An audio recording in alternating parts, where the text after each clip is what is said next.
Well, good evening, boys and girls. It is once again time for your favorite list podcast, 10 to 1. I am one of your hosts, Josh, joined as always by the mistress of listresses, Jen. Okay, well, I don't know exactly what that means, but yep, here I am. I have to say, I'll let you introduce what our topic is for tonight. Mhm, mhm. But honestly, I have never felt so old in all of my life, and I will explain why as we get into the list. And I situationally put myself wherever I was when I saw these movies. So, yes, I excite, felt very exciting time. I felt that. Um, I was actually explaining to some kids the other day.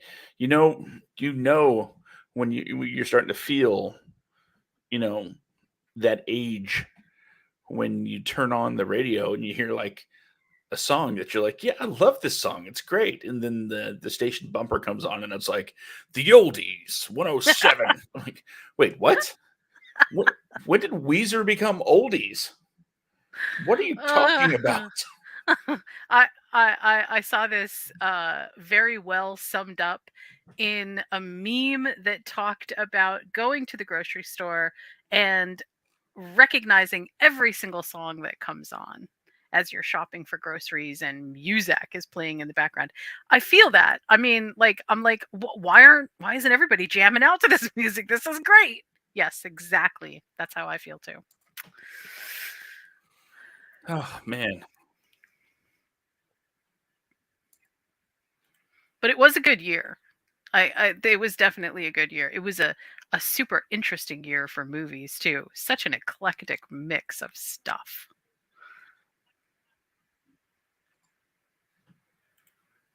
Sorry. I started getting like a double feedback. Oh, Now it's happening again. I'm not hearing it on my side. Now I I went to share the show's feed with the main Wadco Media, you know, Facebook page. By the way, if you're hearing this, make sure you go to the 10 to 1 Facebook page. It exists now. You'll know it from the 10 to 1, and yeah, make sure you give it a like. That way you can catch all the shows as they happen live. So But we have our very own Facebook page. 10 to 1 has its own Facebook page. and I'm That going to sort of aggregate the lists and make sure they're posted so people can go take a look. Maybe they don't have the time to listen to us for the entire show. They just want to kind of get a quick cheat at what our answers was, so they can have some idea of what to watch for the weekend, that kind of thing. And yeah, I'm going to do the thing that I do and start also aggregating really nerdy analytics. What movie has popped up the most? What director has made our list the most? It's probably Steven Spielberg. Let's be honest. Um, but that's yeah. I like nerdy analytics. I like numbers, and the fact that we do a show based on these things, I'm sure will lead to some very interesting statistics. Yes, I think you're right. I do already see patterns in the movies that we choose. So, and I think we're sometimes getting even better at predicting what movies we will choose out of the list topics that we make for each other. So that also is very interesting. Yes, I agree. In fact, there is I told you before the show that when when I actually looked up on Letterboxd, give us money, what movies I've watched from 1980, but I'll get to the topic in a second. Um, the movie I watched, or the movies that I've watched from the year we're going to talk about, it was pretty barren. I got to be honest. It was pretty barren. I thought, surely I must have seen more movies from this particular year. And then I saw the list. I'm like, oh, ew, okay. Hmm. Yeah, I I should probably bump up these numbers a little bit. So I did. I watched a few more movies from 1982 to get to my current number, which I told you before the show. And gotta say, I might not have been wise in the ones that I chose because they didn't make the list. But I have a feeling one of them might have made your list. But I don't want to bring it up just in case it did. And in case it doesn't, I will mention it at the end of the show. So that's a tease. So all of you crazy cats have to stick around to the end to find out what I'm babbling about. Whew, how was that? I I think my guess is that if you had to guess, you could probably guess a couple off of my list. But I mean, my feeling is we should just dive right into the list and make it official. So if there is something that comes up, you can go, I knew that would be on your list. And we'll have those aha moments.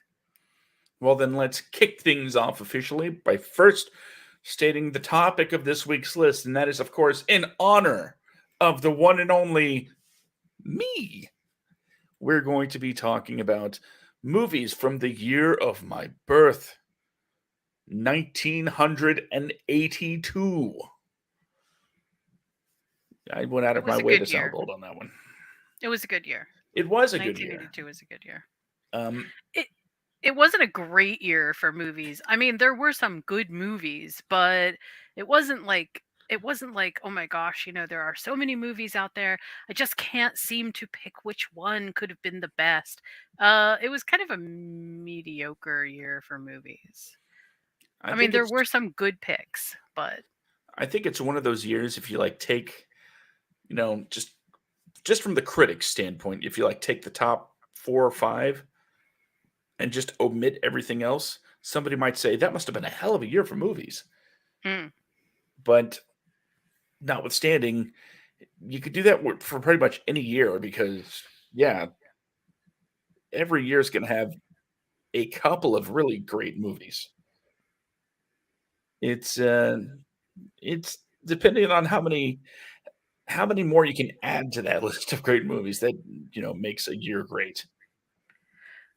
yeah, well, and also, I mean, there are some movies from 1982 that have developed into, really classic, kind of almost cult status. Like they're good, but they only got good because people really paid attention to them over time.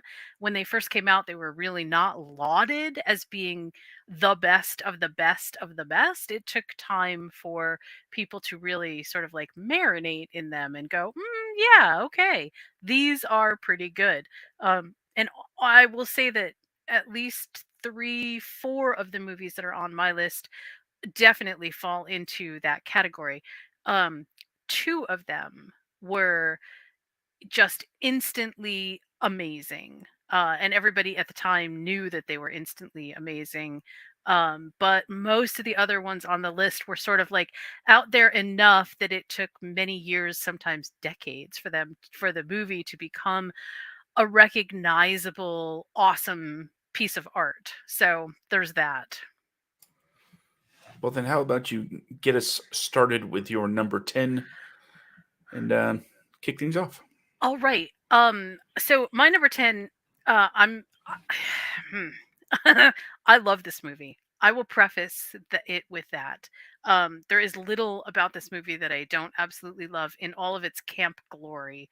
It definitely has a sentimental value to me that is different from a lot of the other movies that are on my list. When I look back on it now, it is insanely campy and kind of ridiculous, but it's still so fun. I am also a huge fan of the author who originally wrote this material. So I'll just say that it's Conan the Barbarian. It starred Arnold Schwarzenegger, and Conan the Barbarian is sort of the story of the Sumerian warrior who is taken from his home, put into slavery, later escapes, and then tries to topple the very power structure that enslaved him in the first place. it's a fun story. It's funny because I actually like the second one, Conan the Destroyer, with equal measure of just absolute. This is so campy fun. It's hard to ignore the the. It's just fun. I guess that's the best way to describe it. There isn't a lot of meaty story going on, although a young James Earl Jones is definitely worth checking out. There's a giant snake. There's a witch that really, at the time that this came out, I didn't see it when it first came out. I think I was clearly too young to actually watch this movie. But when I saw it later, it was kind of like one of those experiences where I was sort of too young to actually understand exactly that he was getting seduced, but I also understood enough to go, "Ooh, whoa, maybe I should like cover my eyes during this scene."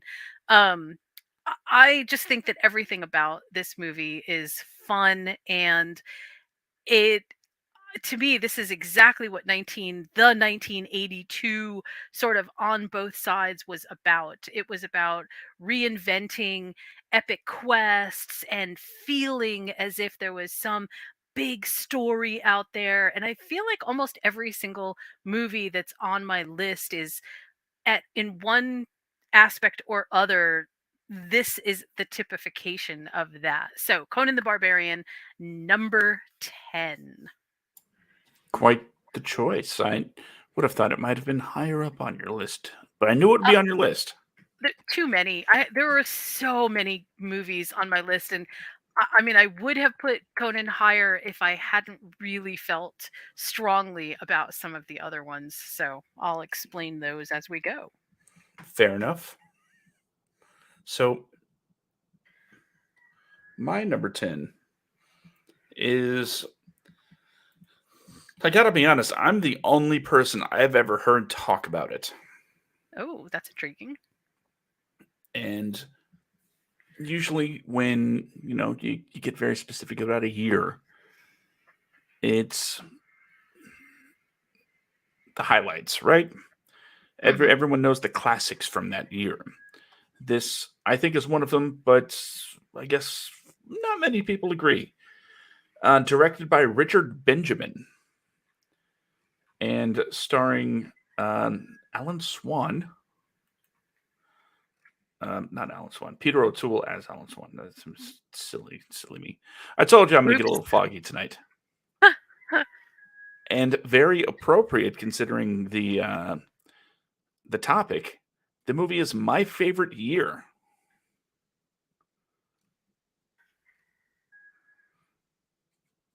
Big reaction from the crowd. Honestly, this is one of those movies from 1982 that I did not see. What? Yeah, I have not seen this movie. Wow. Yeah, Okay, long story short, it's and about. and this movie actually even uh it did this movie win an Academy Award, or was it?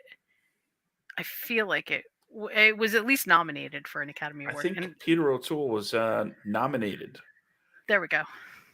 Um, f- yeah, nominated for Best Actor for comedy. There we go. Which is also surprising considering the gravitas that Peter O'Toole has in almost everything else that he does. Well, the movie is about a guy named Benji, played by Mark Lynn Baker, who uh, got to meet his hero working for a sort of variety show during the early days of television, and I, it's what I don't know how to really explain it. He was a comedy writer for a show called The Comedy Cavalcade uh, that was broadcast from 30 Rock. So you get the idea of what the lineage is.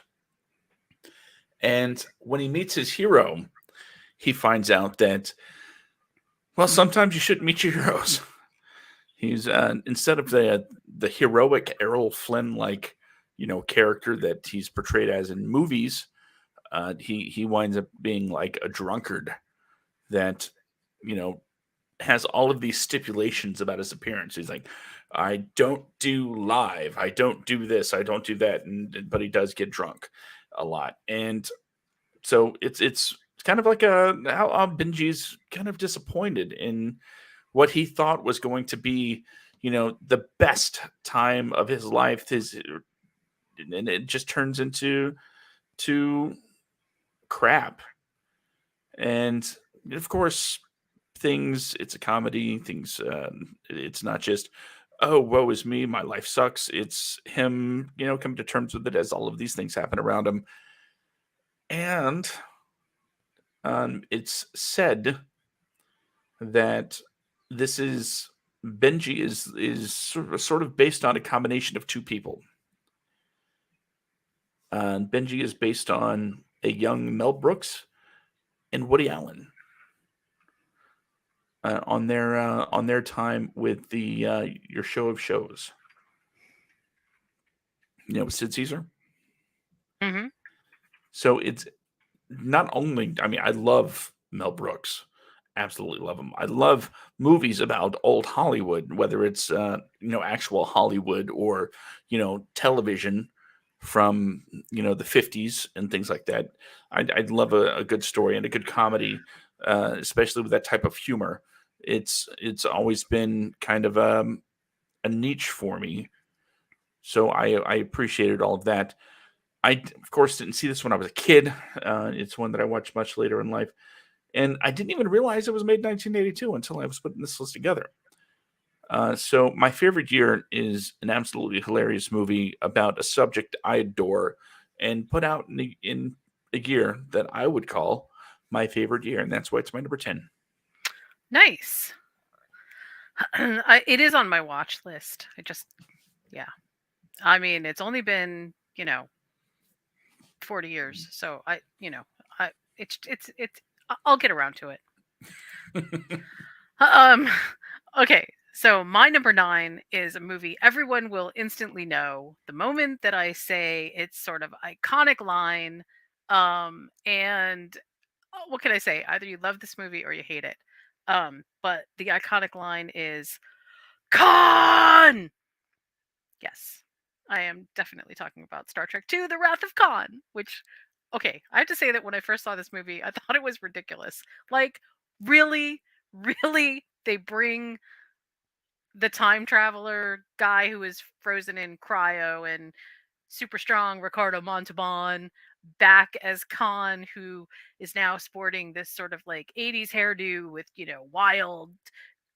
It was crazy. It was actually a really, really, really crazy. And as a kid, when I saw this movie, I definitely did not identify it with the same sort of love that I identify with it now, because I was definitely a Star Trek fan. In fact, at the time that I went to go see this movie, I was wearing a shirt that said, "Beam me up, Scotty. There's no intelligent life here." And I thought that was just the coolest thing ever. But I also was so confused by The Wrath of Khan because I just couldn't understand what the heck they were trying to do with the movie. I do understand now, but I didn't understand then. I loved this movie in retrospect now for so many reasons. This is really the movie that I think kicked off the better Star Trek movies to come. Not then there was some that were not so great, and then yeah, but at least for a period, the Genesis project was so interesting. I mean, that was actually a fascinating science concept. And as someone who likes to say that, they read so much science fiction, I did really love that idea. And the more, the older that I got, the more I loved it. So that part was really super cool. The other thing that I really love about this particular Star Trek is it, I think it brought together kind of the best of the crew, right? The crew was behaving in a way that to me felt more like the Star Trek crew. Like everybody felt like they had that same kind of congeniality with each other, but congeniality with each other, but also there was this aspect of familiarity that that made me feel like this is the version of Star Trek that I was missing in the first version.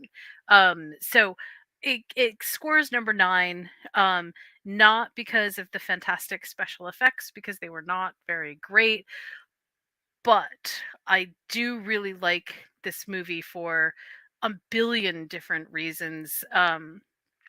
And I think oh God, I think that one of the biggest reasons that I love this movie is because there is also the Spock aspect of this, which I think just wrecked everyone at the end. And I can still remember people walking around telling each other how much this movie affected them because what happened to Spock. It was just like it was in the actual zeitgeist. And this was in an age before social media, before, people were doing things on kind of instant feedback forms. And the fact that people were talking about it in even my spaces, my, in person spaces, really meant something to me. It was more, Star Trek was more than just, hey, here's a franchise that people like. It was clearly this has really impacted a lot of people. So it gets a number 9 spot for me. I just loved it. Just loved it. Crossover. Oh, good, good, good. I'm glad to see you have good taste. But it's not my number 9. Okay. Well, what is your number 9?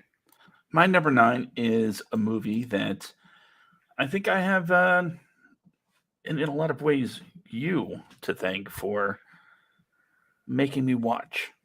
Oh, Yeah, I don't think I ever would have watched this movie if it wasn't for a show we talk about on this show quite a bit, Cinema du Fromage. oh, yes, indeed. Okay.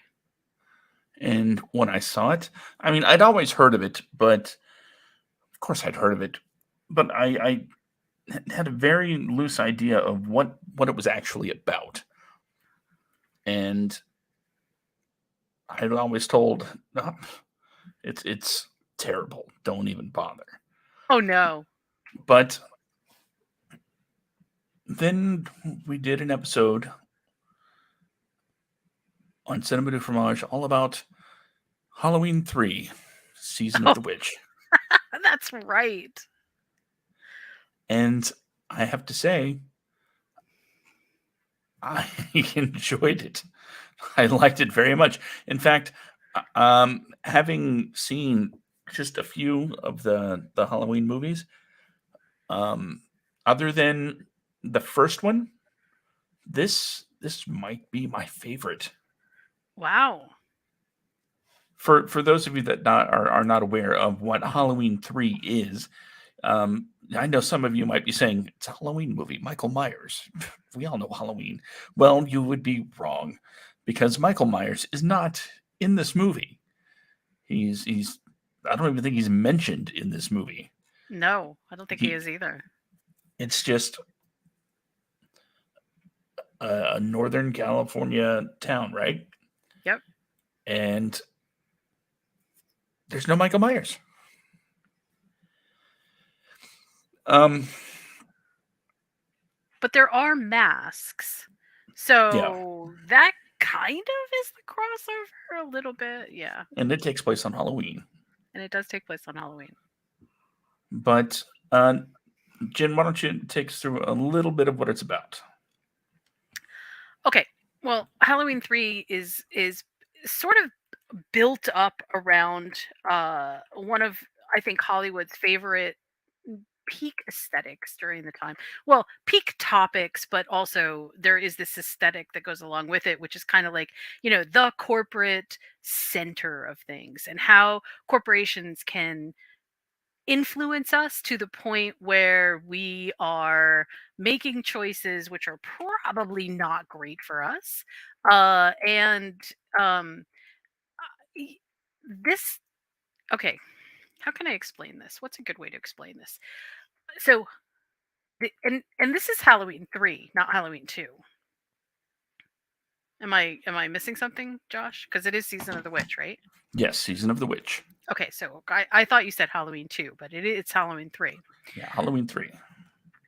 And okay, and so I'm going to be slightly controversial. Well, not slightly controversial, but I mean, the genre for Halloween 3 Season of the Witch is actually science fiction.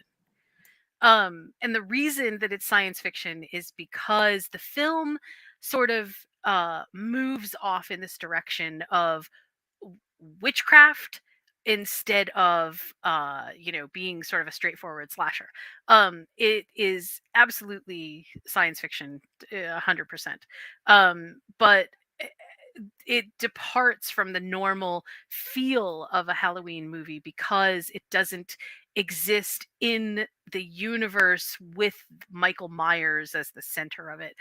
I've seen lots of interesting ideas about how it is incorporated, like, where does this fit into the universe? And it's quite interesting. There's a lot out there that I think you could definitely look up and kind of get an idea of what people right into the small in between spaces to connect them.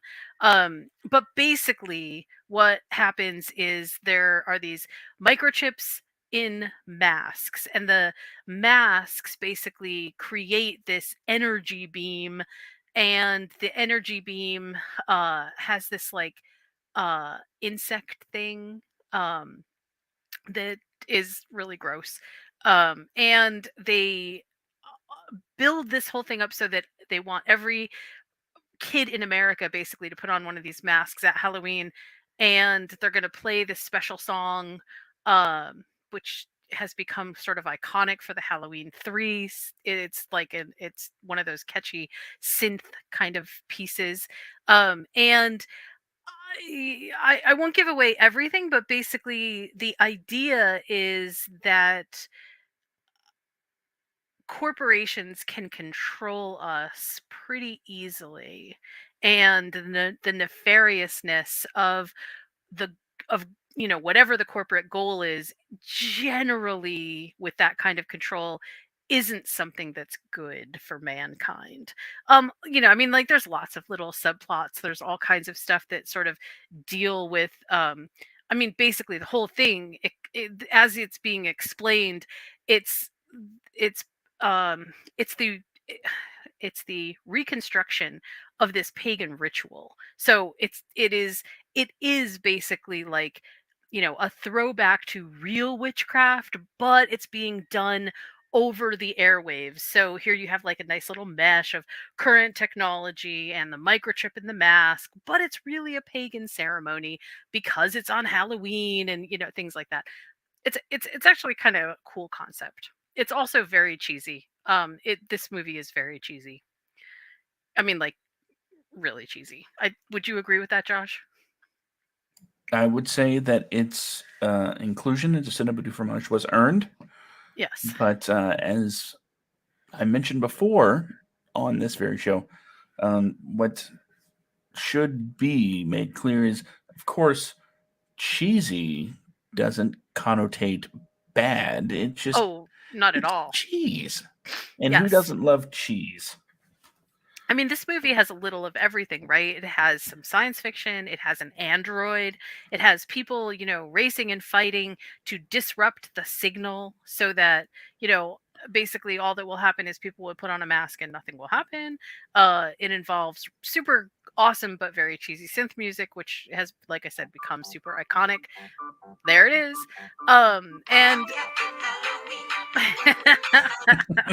and then just the last scenes where they are in this, what I feel like was like the precursor to Nightmare on Elm Street, with the weird industrial kind of feel to it. Yeah. It worked. I mean, everything came together and just absolutely worked. So good choice. I mean, this is actually, I think, also one of those movies from 1982 that absolutely couches the era, the early 80s. Is just sort of like all in here. And Everybody was and afraid of witchcraft, everybody was sort of afraid of technology, and what better way to pair them together than masks that will take over our children? Yes. That's like I said, it's one. No, that's the reason it made my number nine spot. The tie-ins of well, I like to, it's genre bending really, um, and the fact that it did kind of subvert my expectations of what a Halloween movie could be. As far as title goes, I'd always associated Michael Myers with Halloween and that it was just slasher movies, and not expecting to see this story play out, and especially the way that it did. It heightened my enjoyment of it, and what can I say? The music got in my brain, and every Halloween I have to hear it.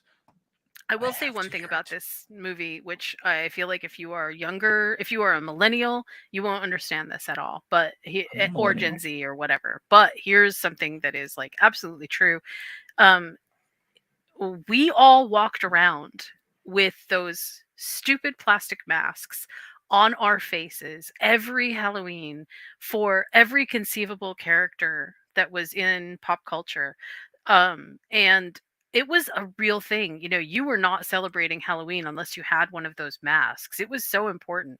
And I don't mean the masks from the movie, I just mean every kid wore a mask at Halloween. You could barely see through them, which I feel like they kind of do a shout out to in the movie where you're like looking through the mask and it's like really hard to see. Um and and it was like a status statement almost, you know, if you were a kid and you were wearing a Halloween costume that came with a mask, what you were perfect. That absolutely perfect. That was the in thing. So they definitely captured that. Yeah, if they looked at the costumes that we wore as kids today, Oh, good God. it would not be acceptable. No. No. These days, Nor do it I, has to be like perfect cosplay to be a Halloween costume. honestly, nor do I think that most parents take the helicopter parents out of the picture. I mean, never mind them. I don't even think that a rational, sane parent would let their kids wear half of the costumes that we wore. I'm pretty sure most of them were flammable, and some of them were so ridiculously obstructive, like you couldn't see or you couldn't move in them, that I don't know how they expected us to go trick or treating. But that was just the price that you paid. So, How about the sharpness of and the the plastic? sharpness of the masks. Oh my God, yes. You get cut. You get cut just from wearing your mask. The only good thing about having those masks on, if you were a kid in the Northeast at least, because I grew up in New York, was you'd wear a mask and it would keep your face slightly warm It from the would. October 30th, 31st chill. You know, you would actually feel like, oh yeah, okay, this is good because at least I'm getting a little bit of my breath back on my face to keep me warm. So Picture this: a a young 9-year-old me trick or treating in Anchorage, Alaska, oh good God. wearing a flimsy Bart Simpson mask. Wow. And let's be honest. It's not like the clothes were actually clothes for the That costumes. also is true. Yes, that also is true. Although, okay, I'm going to just go on the record and admit what I'm sure everybody already knows. I was so geeky and dorky that I No, remember one year I actually went as a calculator and I made my mom make this costume out of a giant box. And she put like tinfoil buttons on it to make me look like a calculator. So yeah, there you go. I loved those costumes that, you know, everybody else was wearing, but I was so unique, I guess. I don't know what to say. Um that yes, those are the kinds of costumes that I wore. But everybody else around me was definitely wearing those masks. you see what kind of conversation came out of just talking about Halloween 3? This is why it's such a good movie. That it Yes. is exactly why. So that's my number 9. Okay. For number 8, I have a movie that a lot of people don't they don't recognize it sort of like by name, but they usually have seen a clip or something from it. And the other thing is, and this is kind of confusing, it's listed as a 1981 movie, but technically it carried over into 1982, and that's why I consider it a 1982 movie. Um, Okay. I know it's kind of weird, but this is actually on. This is in my. I have these like old papers from when I was younger, and I remember seeing this movie. But I saw it in 1982, so I guess that's why I thought it came out in 1982. I'm so sorry. Um, it's close. It's called Quest for Fire. And have you ever seen Quest for Fire? I've never heard of Quest for Fire. Okay. So a Quest for Fire is it's basically a prehistoric fantasy movie, okay? And it is it's directed in such a way that it's sort of it feels almost art house, but it really isn't. Um it is what's a good way to describe this? First of all, it takes place in the Paleolithic era. So it's a long time ago. And humans were just learning how to keep fire. And so there's these tribes that try to guard their own fire. They don't want anyone to steal the fire that they have. And it becomes kind of clear um that they don't really understand how to create fire for themselves, so they have to go off and figure it out. And then there's a lot of things that happen on their way. They meet up with some other tribes who are not necessarily very nice. Some of them are cannibals, some of them are like determined to sort of kill them in a nice way, I guess. uh and I say that because there's like some pretty gruesome scenes in this movie. um there are there's all of these like ideas about, and these are sort of preconceived notions that I think we once had about prehistoric man, but it made for really good storytelling. And the reason that I chose this movie is because I can still remember how amazing the scope of this movie felt. Like, it was epic in nature. It didn't just feel like it was a story unfolding, it felt like it was the adventure of a lifetime. And it really had a profound impact on how I looked at storytelling going forward, because I realized that there were a lot of things that I had sort of not understood about the storytelling process, just, in creating my own, provincial one page silly little stories myself. I realized even at the time that you don't need a lot of dialogue. That you don't need that characters don't necessarily need to be having constant communication with each other in order to get your point across. And I loved that. Just loved it. The other thing that I really loved about this was the pure raw human determination, that it felt like, oh my God, you know what? This is where I came from. My, billions of years ago ancestors were going through this in order for me to be where I am right now. And it felt really cool. It was just a weird kind of moment. They make a kind of hand drill in the movie, and it's such a big event that it's like you want to cheer for everyone for finding just the most basic of things out. But it was awesome. I just absolutely loved it. So anyway, this movie, Quest for Fire, it was so good.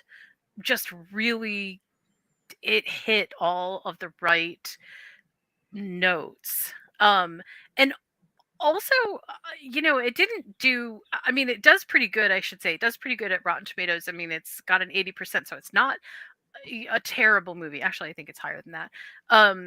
But it does a lot with very little. So you kind of have to like watch it and feel like, yeah, okay, I mean, like, this would almost fit into a cinema du fromage sort of environment, except I think that it was not cheesy in the standard sense. It it definitely has like a big scope to it, but it definitely is, kind of funny when you see certain scenes because we just don't tell stories about prehistoric man the same way that we used to because our ideas of what prehistoric man are have changed so much, but it's still so fun. I mean, like, I really love this movie. So, Quest for Fire, number 8. Interesting. At least it's not The Caveman with Ringo Starr. No, I would not have chosen that movie even if you, threatened to take away my coffee for a week. I would say, fine, I'll drink tea. Yes. I would never do that. I cherish my hands. I'm glad you wouldn't put me in that position. You don't want to know me if I haven't had coffee for a week. That would be really, yeah, not ideal. Well, and then I'm just going to go ahead and move on to my number 8. Hmm. My number 8. Let's see if you can figure out what movie it is. All right. It is considered classic sci-fi. Oh. In fact, it was so great that it took a couple of decades, but we finally got a long-awaited sequel to it. Blade Runner. No. Ooh. Okay. See, I knew those hints would kind of Lead me in the Blade Runner direction. yes, Okay. because Okay. there is another, as Yoda says, there's another that fulfills this prophecy, and it is Tron. Oh. Okay. Okay. So I'll let you explain why you loved Tron, but honestly, I hated Tron. I hated it. Well, I will sum it up simply with I saw it when I was a kid, That does matter. Yes. and as a kid in the 80s, there were a couple of things that you were absolutely into. One of them was Ninja Turtles, Hmm. but that wouldn't be relevant till later. And the other was Nintendo. Yeah. So you basically have this movie about this guy that gets zapped into a computer. By the way, before I had an NES, I was playing, MS DOS games, Dig Dug, things like that. So Com- were you playing on a Commodore? yeah, Yep. I remember those days. so that's what I was doing. So the idea that this guy gets zapped into a computer, and he's driving light cycles, and just doing all this crazy cool stuff, and then there was a video game for it that you could just go to the arcades.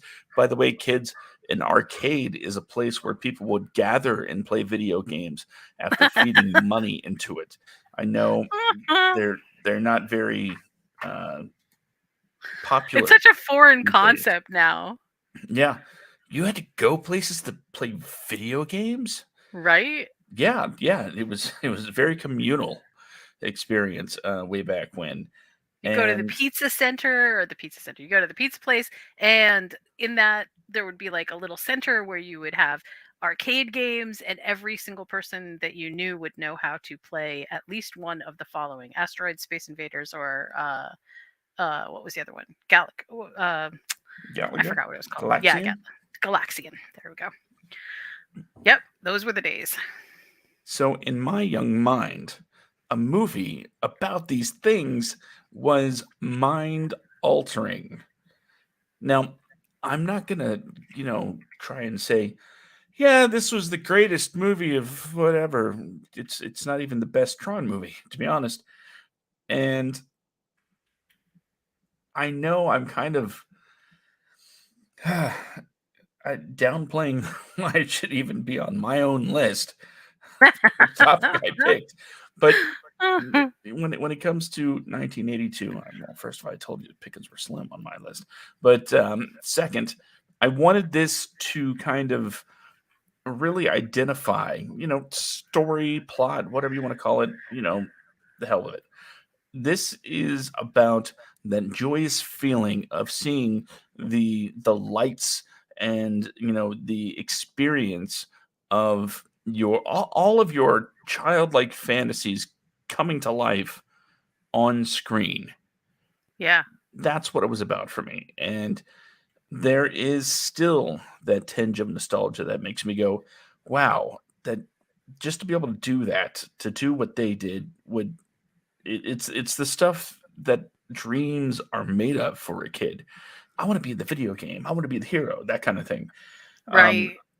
of course, looking back, like it could use a couple of graphical upgrades because even even then, I'm pretty sure it wasn't exactly top of the line, and that was mostly due to stylistic choices. Apparently, they thought the inside of a computer um, would involve a lot of neon, a lot. Um, so all that aside, it's just a nostalgia trip for me. That feeling of childlike wonder, and if I had to mention another movie that came out more recently, Free Guy would probably be the modern day equivalent of that's the kind of video game life I would want. Yeah. But since this is about movies in 1982, Tron. It's my number eight. It was definitely like the it was like a speed racer uh of electronics. Like Hmm. I know a lot, not to gender, or I'm not trying to, like, make it a boys movie or a girls movie, but at the time it seemed like every guy that I knew loved this movie, not so much because the story was so great, but because, whoa, did you see the way that he was driving that thing? Like, it was just such a cool concept that I can see why people kind of became enamored with it. That's Hmm. awesome. Yeah, that was cool. Okay. My number 7 movie is decidedly a dark turn. In fact, dark is actually in the name. Um, I grew up with the Muppets. I absolutely loved every single thing that was a Muppet anything.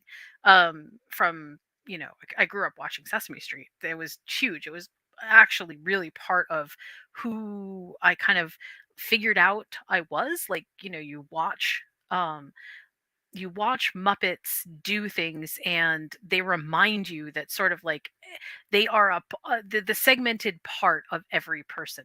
They all kind of encompass something a little bit different. And I guess I was kind of expecting that when I first saw the movie The Dark Crystal. That's not what it is, though. This movie is not your average Muppet movie, if you will. The Dark Crystal is very dark. It is a very fantasy built movie. It was directed by Jim Henson and Frank Oz, and it absolutely made an impact on kind of how I thought about, m- I guess, Muppets, but puppets in general being used to tell a story. And I feel like you have to kind of flash forward a little bit to Labyrinth to get an idea of how they toned and scaled it back slightly, because this movie, I think, was so heavy that at the time people were actually a bit upset about it. Like, this is just too dark of a fairy tale to be telling people. Um it it sort of begins on a planet where they need to recover this special shard in order to bring, balance to reorder the world. And that's basically the Dark Crystal. um there's a lot in this movie that you need to unpack. It has its own sort of mythology, it has its own lore. It has this thing called the trial by stone. Um, there is a there's a lot that happens here that is not your standard kids story. It's very laden with very heavy morality themes, and very adult ideas. nonetheless, I was extremely drawn to everything about this movie. I think partly because it was so dark and um it was fascinating to me. The other thing that I think I really loved about it was just the idea of the story. You know, there's three sons that have to align. There's all of these sort of the factions of the different factions. I'll just call them the different factions. Um, are all working in different ways to either order the world or keep the world in disorder. And that also is just sort of it was really cool. I really liked it a lot. Um in the end of this movie, things begin to happen that I don't even think that I expected, and it makes the whole it makes the whole it made the whole movie feel like, oh, okay, so at the heart of this it actually is a dark fairy tale. I just really loved it. I especially loved the reveal at the end where the dark castle crumbles away and you see the shiny castle that is like all the, you know, like the standard kind of crystal. It was just super cool. Everything about this movie was super cool. But people didn't like it. Um, at the time, people thought it was absolutely uh, like, I don't want to say satanic, but I mean they, you know, saw it as kind of like being anti-religious almost, which was weird. I never understood why people were so against this. They read all kinds of things into it that I felt like they weren't giving the benefit of the doubt to, because to me it felt very science fictiony, but to other people it was like, oh no, you know, you're trying to convince our children of some nefarious plot, which always just felt so weird. Um I'm trying to think of like what the best way to sort of explain how or what this movie sort of encompasses. And I think the best way to say it is, despite the fact that critics were sort of comparing this to all kinds of other movies, this movie didn't have a comparison. Nothing like it had really been done before. And it was the genius of Frank Oz and Jim Henson that made that possible. So if you've seen Labyrinth, but you haven't seen The Dark Crystal, you should definitely watch The Dark Crystal. But if you haven't seen Labyrinth, then you haven't seen The Dark Crystal either. Start with The Dark Crystal and then move to Labyrinth, because you can feel this tonality shift in what they were representing. Still dark, still very dangerous, but you can really feel how the 80s began to change from the influences of the early 80s into the influences of the later 80s, where things become a lot more pop culture bubblegum and easier to digest, as opposed to very complicated and intricate stories that sort of happened a bit more in the early 1980s. So number 7 for me is The Dark Crystal. Confession time. Okay. I'm one of those that has seen The Labyrinth, but not The Dark Crystal. Ah, see, I do know a lot of people who have seen Labyrinth and have not seen The Dark Crystal, and I think for a lot of people, what turns them off of Dark Crystal is it seems too complicated, or they look at it and go, I don't think I'm going to like a movie about puppets. Like, how is that going to even be interesting? And I have to say that suspend that part of your brain for a while and really delve into what they are putting forward, because it's a fascinating story. Absolutely. Very cool. Very cool. I guess I'm going to have to watch it. Definitely. You know, that's the wonderful thing about this show. I always wind up with more stuff to add, more stuff that I have to watch. And that's a great thing. That is an absolutely wonderful thing, because on those days where I'm like, I don't know what to watch, I pull out the Jen's list of recommendations, and bam, There's even a follow-up series on Netflix to The I Dark Crystal. did hear about that, and it Yeah. did leave me intrigued. I was like, oh, they're revisiting this. Oh, maybe I Yep. should check it out. Yeah, there was enough material to sort of extend out the story, which was also really cool. It was a very cool revisit to The Dark Crystal. Okay, then I guess I will have plenty of material to enjoy. Yes, you will. And speaking of things that I enjoyed, I guess it's time for my number 7. What is your number 7? My number 7. What happens when Richard Donner takes two comedic titans and throws them in a film together? Well, you get The Toy. Oh God, that movie. I haven't thought about that movie in so long. Not many people have, and I'm Wow. not generally someone that's like remakes are great, even though some are. I usually take things on a case by case basis, but this is one of those movies that I really wouldn't mind having like a sort of a newer version for this particular social climate. Hmm. If you're not aware, basically, well, it stars Richard Pryor and Jackie Gleason, and if you don't know who those people are, what, you're here for a reason. Well, basically, uh, rich man buys a poor man. I guess that would be the gist of it, right? Just wait. I'm going to stop you for just 1 second, just so that you know. The Toy from 1982 is a remake of a movie that was The Toy of 1976. That wasn't even that long.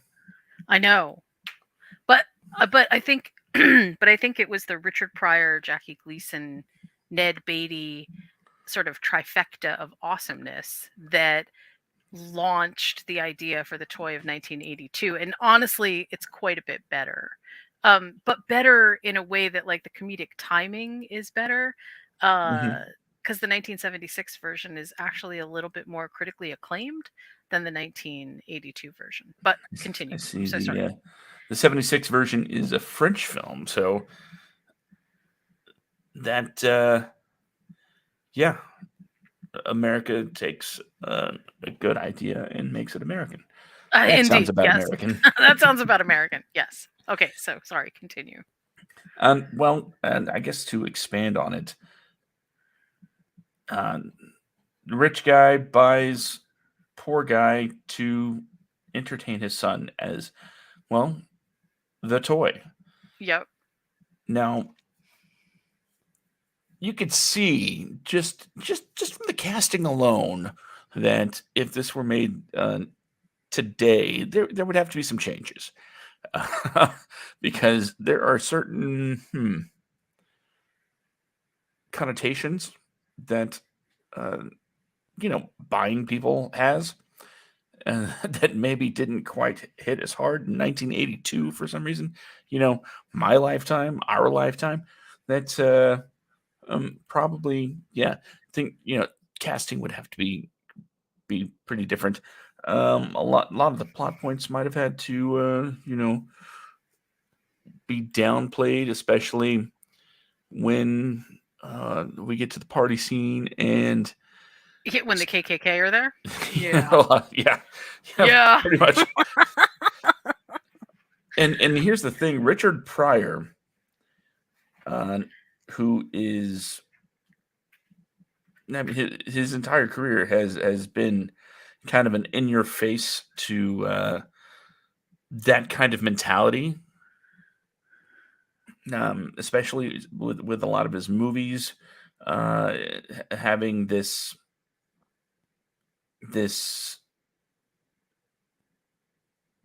habit, I guess, of making racists look really stupid because they are, and this wasn't really much of an exception when it comes to calling out certain groups that needed to be called out, especially way back when it might have not have been as popular to do so. I mean, don't get me wrong. Uh, 60s, 70s, 80s, Norman Lear, notorious for making bigots look dumb. It was in the zeitgeist. It was out there. But in 1982, seeing some of this stuff, it could still ruffle a few feathers. But anyway, back to the main story at hand. The idea of these guys, these Jackie Gleason and Richard Pryor, and like you said, Ned Beatty, all being together and just riffing off of each other and doing their thing is a sight to behold. There doesn't seem to be a wasted second of banter. Everybody is just on point with delivery, and when it comes to comedy, and you have people that know exactly what kind of timing works, you start getting magic. Now, as far as the message of the story, it's at the end of the day, it's all about, hey, be good to people. It doesn't matter where they are in life. It doesn't matter where you are in life. At the end of the day, you just got to be good to people, and that's that's a message I carry very close to my heart, and it's something that I think I have instilled in my own kids because my kids are very um, filled with empathy, especially for those that wouldn't be, hmm, we'll say, wouldn't be cast as what society would deem normal. You know,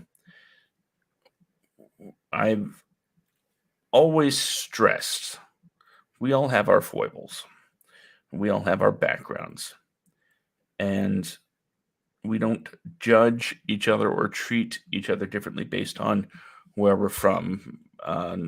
We act according to where we're going, and you just never know who is going to be that helping hand that one might need one day. And the toy really brings that point home as they try to say that people not only physically can be bought, which again, a little problematic, but that people's integrity can be bought. Honestly, some people can, but it's always, I think, a positive thing to show exactly what it's like when there is a character that stands firmly in what they believe and can still um, manage to have everybody learn at the end of the day. So, interestingly or uninterestingly, I don't know which, but in the year after this movie came out, basically the same premise was used in a different way because, obviously it is a different story, but Trading Places Hmm. used the same kind What's of up, Diggs? thematic understanding about, hey, if you just money will make anyone not just change, but also, you know, y- anyone can be bought. Anyone can through the either inclusion and or exclusion of money be changed into fundamentally a different person. And I think that the toy does a really good job of this on a number of different levels that are different, well, different, but that are in a different kind of strata than Trading Places. But it is interesting to me that during a small span, we had so many movies that sort of dealt with the same thing, which is, hey, money doesn't is not basically what's at the end of everyone being either a good person or a bad person. It's integrity, it's moral accountability. It's something else that makes you a good person, not the amount of dollar signs in your bank account. And I kind of like that. I feel like that was a good variation on a theme. And I do like the fact that with the toy, it they're dealing not just with grown people but with kids, because it that whole message um was really meant to sort of convey to his kid something that I think he did. Obviously he didn't intend, he didn't mean for it to go the way that it did, but it was such a good message at the end, that there is something redeeming for coming generations, which I kind of liked. So good choice.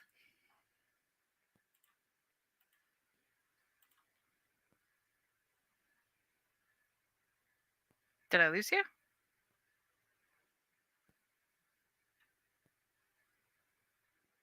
I think I may have lost you, Josh.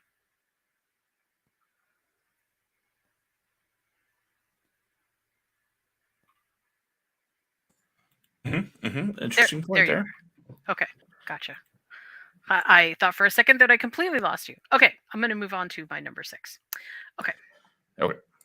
okay. Number 6. This is okay. This one is, I think, kind of arguably one of the better movies of 1982 for a billion reasons. I mean, I wish that I could have actually given this sort of my number 1 spot, but I had so many. I'm just gonna, I guess, call them like fan favorites. Fan favorites meaning they were, favorites of mine. That I kind of couldn't fit this in my top 5. But I absolutely feel like everything about this movie is unbelievably perfect. Uh, it stars Mel Gibson, Linda Hunt, and Sigourney Weaver. It was a movie called The Year of Living Dangerously. Um, this movie is not a typical love story, although it absolutely is. It's romance in its core. Um, Year of Living Dangerously is basically, there's this love affair that's happening. Um, they're in Indonesia, and there's the overthrow of a president. There are these correspondents. They're all there to cover basically the war in Jakarta. And on the eve of the coup, some crazy things begin to happen. Um, the Mel Gibson, I think Mel Gibson is the photographer. I'm pretty sure Mel Gibson is the photographer. And then and there are the journalistic aspects of it are the journalistic aspects are crazy, but it's what they sort of uncover themselves that I think makes this movie so great. Just as kind of a side note, this movie was actually banned in Indonesia until the year 2000. Um, so that should give you some idea of how impactful the movie was. It definitely told a story that even in Jakarta they just didn't want people to even be talking about it. I feel like it's kind of like the equivalent of how in China they have, news blackouts about Tiananmen Square and things like that. You're just not allowed to talk about them. Um, so there's that. The thing that made me pick this movie, and the reason that I feel like it is so amazing, is because the stakes are so high in this movie continually that it's you almost feel like you don't have a chance to catch your breath. Um it's sad. I mean, there's so many absolutely just sad moments in this movie. There's also this idea, this overarching, I guess, idea that telling a story is more important to everyone than than their own personal safety, than their own personal ability to, you know, construct what I think is the voice of reason. And they do so in a way that it just, the stakes are continually high. It's one of those movies that, if you like movies where the stakes are high, if you like movies where you know that there's going to be, not just difficulty, but a historical recounting of how horrific certain events are, then you will like this story. And also, the romance is absolutely astounding. I mean, there is just something amazing about, that's what I think drives the whole movie. It's what makes it really work. Um, but uh but it's emotional at its core. So if you don't like emotional movies, if this isn't, if you just want to see an action movie, there's a lot of action in this movie, but it's definitely not the movie for you.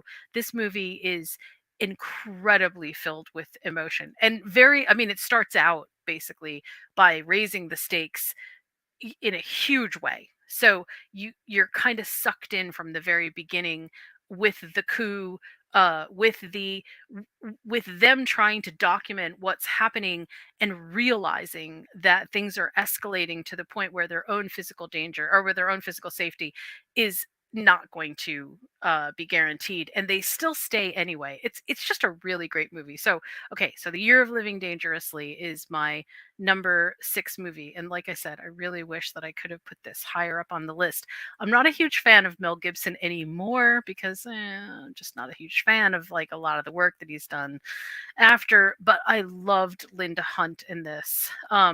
Linda Hunt just shines in a way that you can't see Linda Hunt outside of this role and then watch her in this role, and even like her acting is so perfect in this that it's almost like you're experiencing a completely different person, which I feel like is the highest accolade that I can give an actor ever. She is just absolutely convincible, as this particular character. So that's why I chose this character. I mean, that's why I chose this movie. Sorry.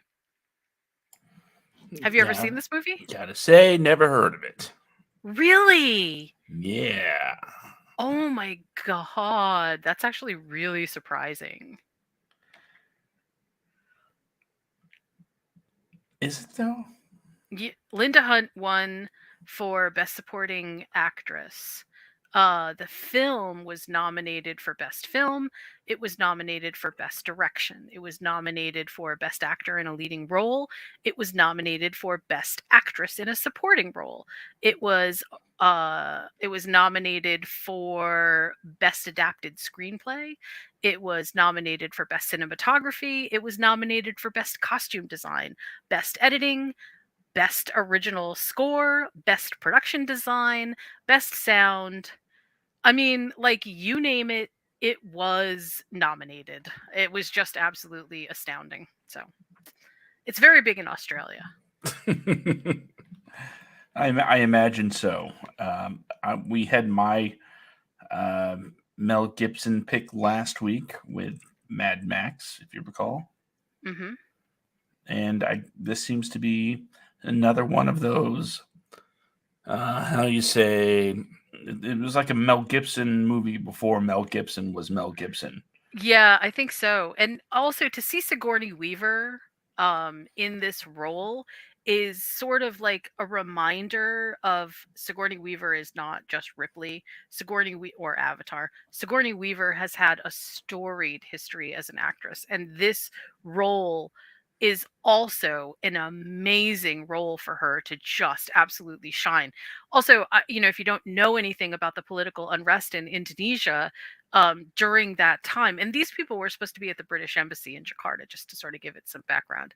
Um, it's sort of it's like it's a good introduction. I mean, obviously, it's a fictionalized event version of history, but it hits all the high points. I mean, the coup was the coup, and the fact that this movie was banned in Jakarta until the year 2000 really kind of shows you what the deep impact of that particular coup had on Indonesia. It was enormous. Deep Impact. I know that movie. Yeah, yeah. Now I would say that this is a lot less cheesy than Deep Impact, and yeah, this movie actually makes sense, and Deep Impact didn't. But we'll get to that on another day. Well, I guess we'll get to my number 6, but I'm going to be honest with you. I'm not really going to dwell on my number 6. Okay. It's not because I don't have anything to say about my number 6. It's just I'm not sure what I could say that I haven't said already, Ah, because it's been the subject of a couple of lists that we've done. So I'm just going to go ahead and say it. My go. number 6 is the movie that fueled nightmares for me for many years, Oh no. Poltergeist. Now, mind you, this came out the year I was born. Oh my So, god. no, I didn't go see this in theaters. But yes, it played all the time on HBO. Well, you could So, have, and you just don't remember. I mean, yes, I was born in very, very early in 1982. Uh, could you imagine my parents doing that to me? Yes, I can totally see that, actually. Then, yeah, it would make sense. It would explain a lot. But yeah, this is one of those movies where, bits and pieces of it's like stick into your psyche forever. And maybe you only remember specific scenes and specific characters in flashes from memory as a kid. And then later on, when you see it when you're a little bit older, when you have a little bit more of that longer term memory, you start going, I've seen this. yep. No, no, the music, not the music. You know, yeah, that's Poltergeist for me in a nutshell. And like I said, we've mentioned it a time or two before, although I don't mind reminding all of you what my nightmares look like. So, Poltergeist is my number 6. Okay. Well, first of all, that was a great choice, and secondly, I completely understand the nightmare fuel. I was also very afraid of two things because of Poltergeist. One was any tree that made any shadow outside of my window, and secondly, looking underneath my bed because I was absolutely sure that a killer clown was definitely going to be underneath there. So, yeah, that was a very scary movie. I completely agree. And the clown was underneath there. I know. That's why it was so scary. Oh my god. Okay. Uh Poltergeist is one of those movies that's like, like if you haven't seen Poltergeist, run, don't walk to go watch Poltergeist. I mean, it is absolutely the foundational trope of a ton of horror movies that moved away from, or well, away from, but are offshoots of the poltergeist tropes, and it definitely earned its accolades in, I think, especially horror history. It didn't spawn a ton of like really good franchise movies afterwards, but honestly, so many people wrote scripts after Poltergeist that sort of pulled on the Poltergeist threads that it really was groundbreaking. It was really good. Um, Directed okay. by Toby Hooper. Wink, wink. Mm. See, and the special effects in Poltergeist, while right now look a little bit provincial, like all these look kind of old school. At the time, they were actually really good. And also, this was the movie that introduced us to Tangina, and I mean, like that is just such an unbelievably iconic character in film history that you almost don't even need to know anybody else's name in the movie except Carol Ann and Tangina, and you immediately know what's going on. So, yeah, I very much love that movie. This list is clean. I really did like that too. Okay, my number 5. And this is another movie that I feel like I wish it could have like gotten a bump up, but too many movies sort of like fit above this that I just couldn't. I first saw this movie at a drive-in theater. back when drive-in theaters were still a thing. And I remember sitting on top of my friend's van because they had a van with, like, the ladder in the back, and the kids could sit up on top of the van. This is before anybody ever thought that there was any danger in anybody falling off of roofs or whatever. We were just sort of free spirited. Where's the kids? I don't know. On top of the van. That worked. But anyway, I went to go see this at the theater, at the drive-in theater, and I was absolutely mesmerized. It was a very clear night. There were stars up above. It was unbelievably perfect. And E.T. the Extraterrestrial was on the screen. I absolutely was enthralled by both the idea of this movie, obviously, an extraterrestrial, but secondly, I loved the way that E.T. was the domain, basically, of kids. The kids took over the movie and ET was theirs. And I mean that both in the sort of territorial sense, but also in the story sense. It was the adults that were sort of messing everything up, and the kids, they had all of the agency in this movie.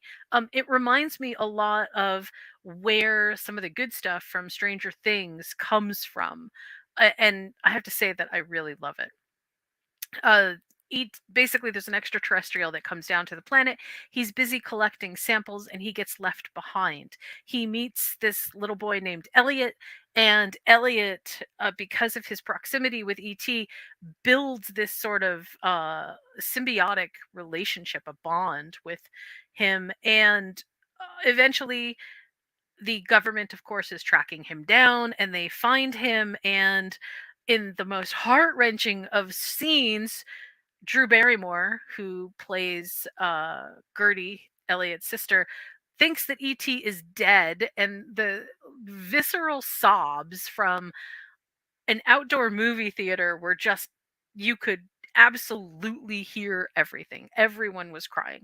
Um, I feel like this movie is not just nostalgically awesome, but this movie has longevity attached to it.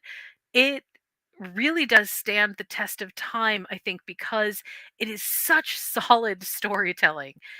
There is, like, no extra or added sequence in ET that sort of, makes you feel like, oh, this is just superfluous, we don't need this, or whatever. And everything feels so iconic, from the Reese's Pieces, which was how they lured ET into the yard, to the bicycle flying over the moon, which then became Amblin Entertainment's, iconic image, to ET Go Home and flowers coming back to life. And I mean, like, it was just so amazing. Every part of it was amazing.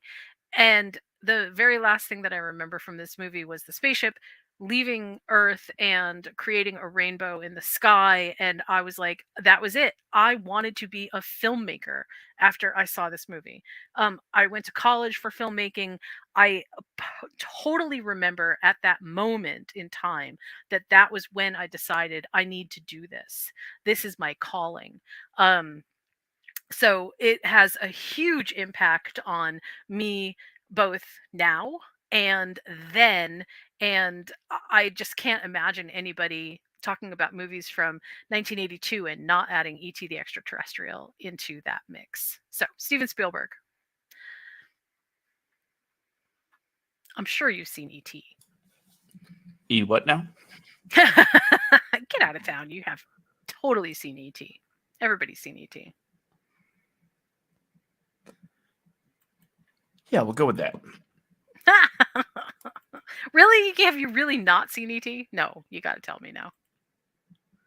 I will tell you no, because you asked me to. Oh, okay. But have you seen ET? We don't need to go into that right now, Jen. We're going on to my number 5.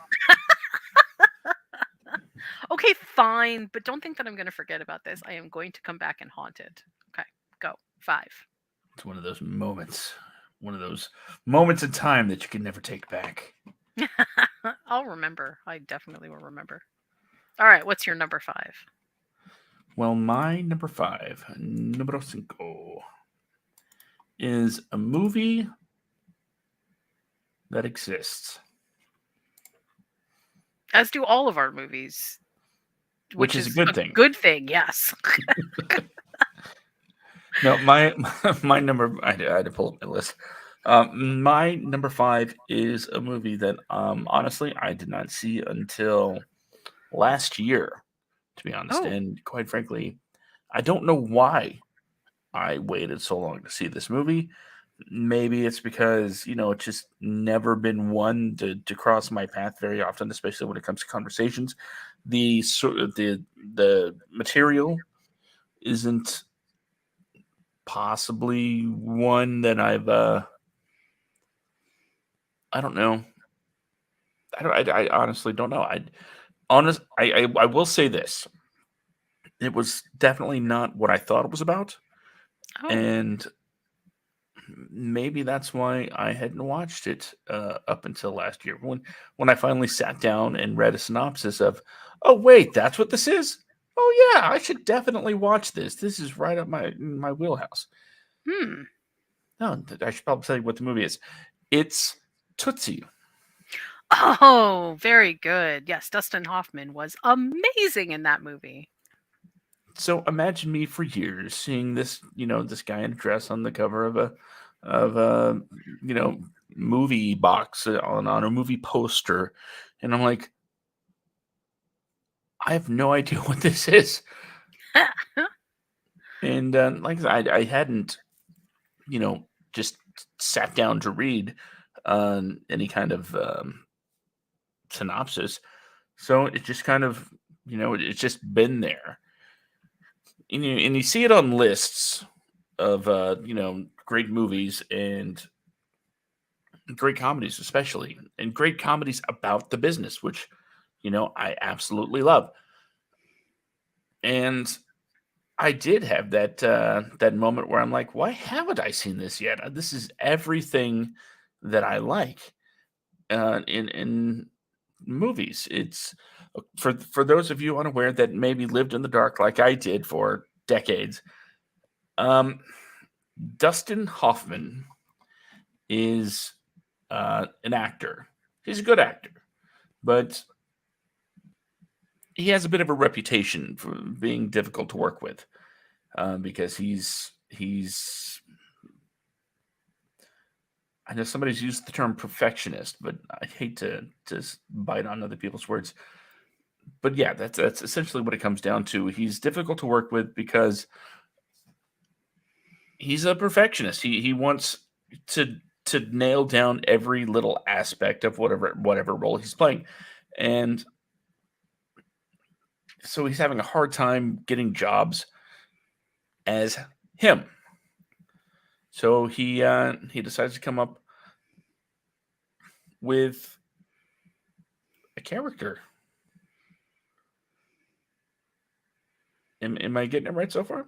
Yes, absolutely. Yeah.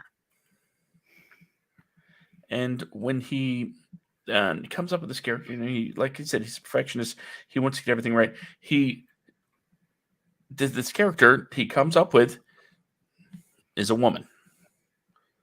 So he decides that to continue acting because that's really what he wants to do. And if he can't find a job as him, he'll get a job as her, and he does, and he Yep. does. And see, you hear a synopsis like that, and you're like, okay, so it's a guy that dresses in drag and you know gets acting gigs.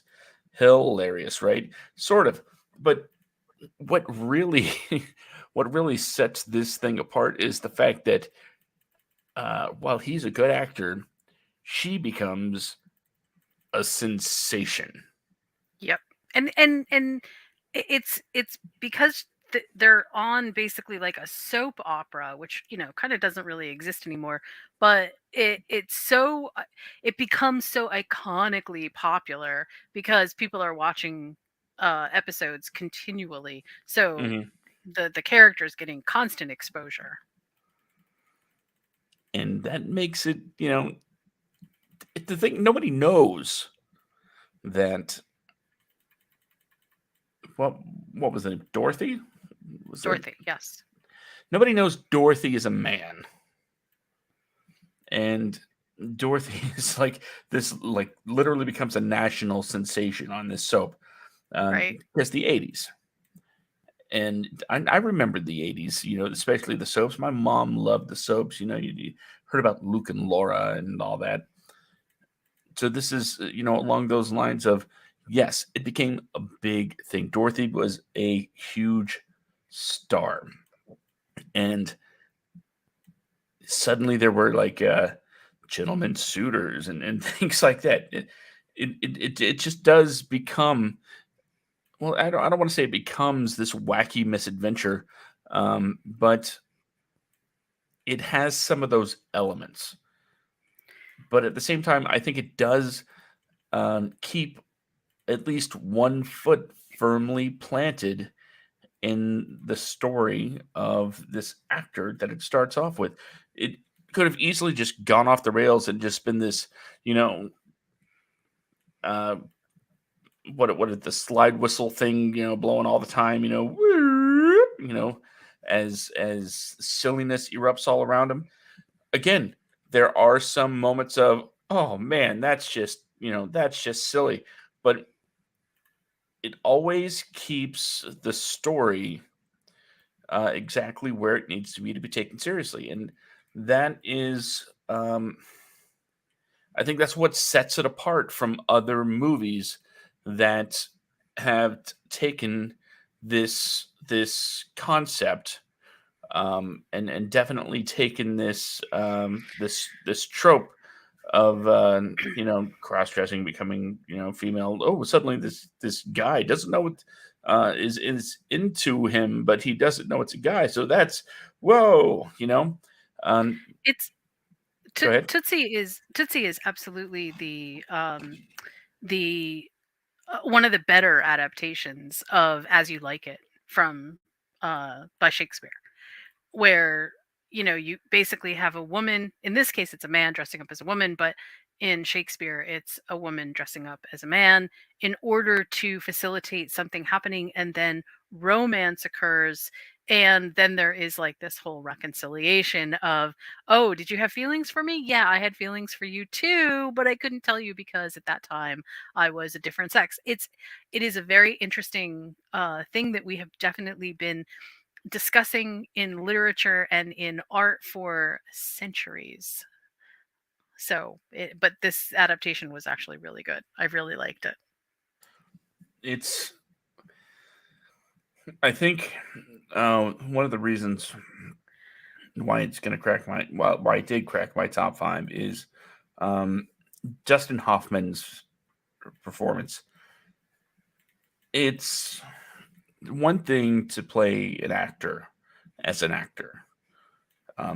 Actors can play good actors. Actors can play bad actors. We've seen it all before.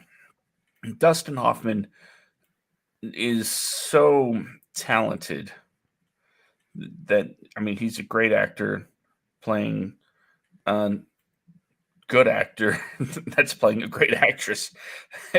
I don't know how else to describe that, um, but everything about this movie worked, mind you, because of today's social climate, social awareness.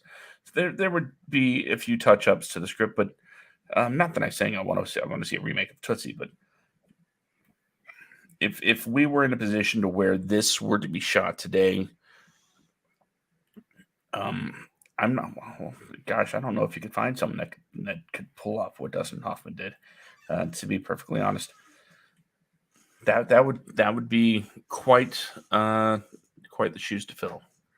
But Yeah, I'm not. Go ahead. I totally agree. I think it would be really difficult to find somebody who has that ability. But I'm also going to say that I think we may be sort of falling just slightly short of the mark here, because yes, the reason that As You Like It, the Shakespeare part is so is so important is because at the time in 1982 we simply didn't have the kind of gender understanding that we have today. So, Hmm.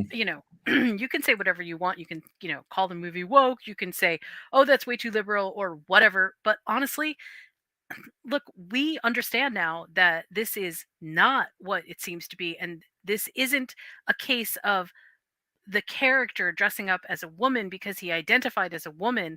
It was he dressed up as a woman because he had more opportunities as a woman than he did as a man. And so it threw the entire sort of equation upside down because really it was kind of almost parodying the idea that, look, you know what? Men get a lot more opportunities than women.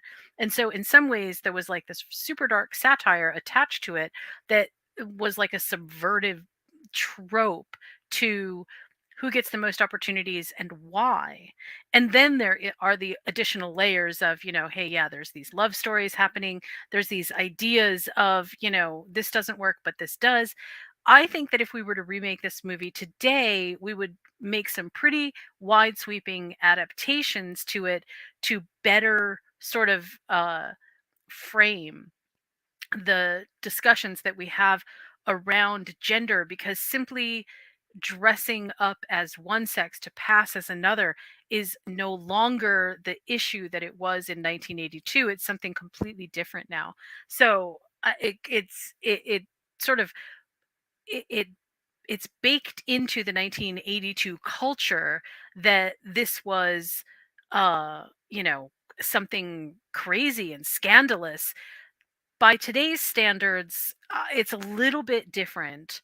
um Passing as a woman or a man would probably be presented a bit differently. And I think we can actually kind of see that in Umbrella Academy, where they've done it, and a couple of other movies and series. They've sort of done some interesting gender work.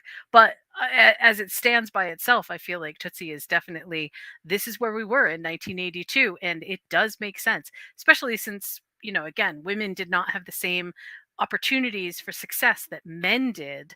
And so to turn it upside down and say, okay, a man dressing up as a woman has more success than the actual man did is definitely dark sarcasm. Absolutely. And that's exactly why it's my number five. All right.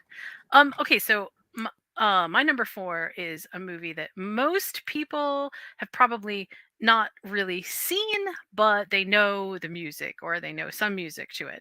And this is, probably one of my most contentious picks for my list because as a film, I don't necessarily feel like it was the best of storytelling, but nevertheless, everything that went into it and the iconic feel of this movie made it very high on my list. I continue to watch this movie, actually.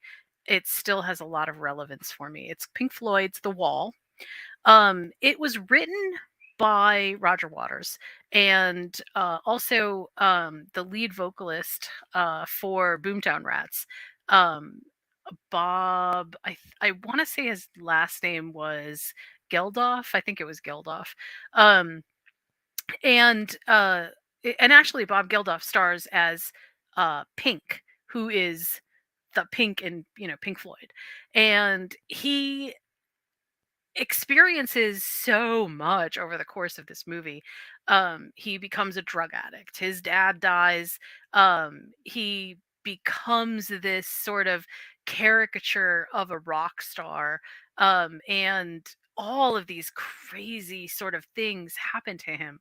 The movie itself is definitely a gigantic metaphor for the things that happen to us in our lifetime and how they both conventionally and unconventionally impact all of the changes that we go through, or all the things that sort of make up who we are. The sausage of who we are is made up of all of these individual components that the album The Wall kind of pulls out and says, Are you listening? Are you paying attention? Do you know what this is? Hear me out. This is what it's really all about. I love this particular film.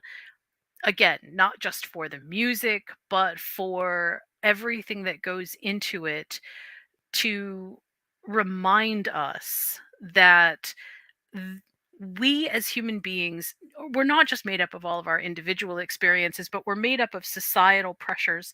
We're made up of things that we can affect and then things that we cannot affect. And we have to adapt and learn how to move on from those things. Um, the the end of this movie is also, I think, one of the most disturbing ends of a film that I can remember seeing. It's a group of kids holding up Molotov cocktails, and they are clearly ready to do some damage. Um, it's fascinating to me that even today, every time I go back and watch this movie, it feels so current and relevant. I mean, the film itself feels a little bit dated, but the themes of this movie feel incredibly relevant every time I see it. So this movie gets my number 4 choice. The music is absolutely amazing. I mean, in terms, I guess it's not. I don't know if it's conventionally considered to be a rock opera. I feel like it should be, but it as a movie, this particular film stands by itself, both because of the music and sort of on its own. So number 4 for me is Pink Floyd, The Wall.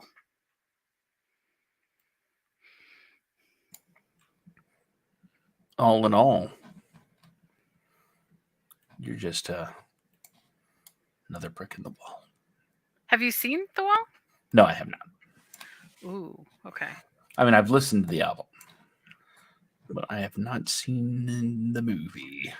I mean, there's a part of this movie where Pink believes that he's a dictator and that everyone at his concert, and that basically the concert itself is this fascist rally, and it's surreal. You know, it transcends um eras of time, and you just start to understand that, grandiosity is a thing that we don't just experience, but that other people respond to us through.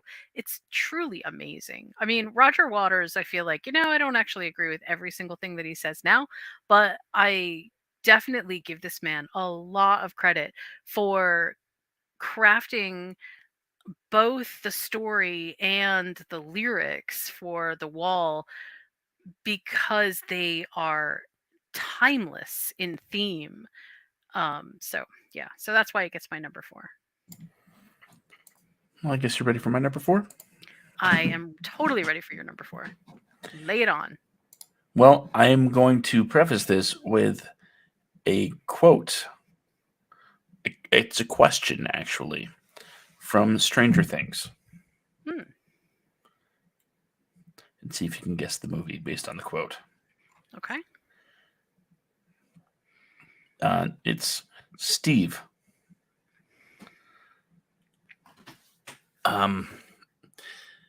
He says,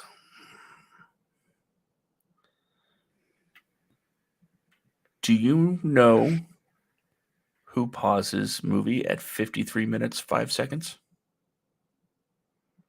Oh. Hmm. I don't know. I'll tell you the full quote then. Do you know who pauses Fast Times at 53 minutes and 5 seconds? Because the movie is Fast Times at Ridgemont High. Oh, okay. Okay. It is a timestamp that, yes, is It definitely is. has it has a history. Well, if you haven't seen Fast Times at Ridgemont High, I won't spoil it for you. Oh my god! If you haven't seen Fast Times at Ridgemont High, where have you been? And yeah, that's definitely one that maybe should have been put away a little bit better when I was younger. Say that. Excuse me. Because back then we had to remember things like timestamps because we didn't have the internet to Uh just huh. look up stuff. And we did remember things like timestamps. Now, anyway, I didn't add it to my list because of that. Honestly, it's an absolutely iconic scene.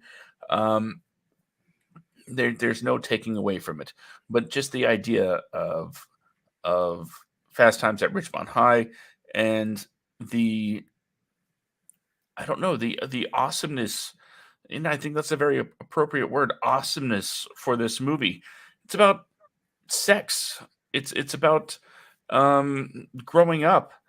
It's about pizza. Okay, maybe not so much pizza, but kind of being at that age where everything is in front of you, but you can't, just have it. In more ways than just one. Everybody wants something. I guess that's just characters, right?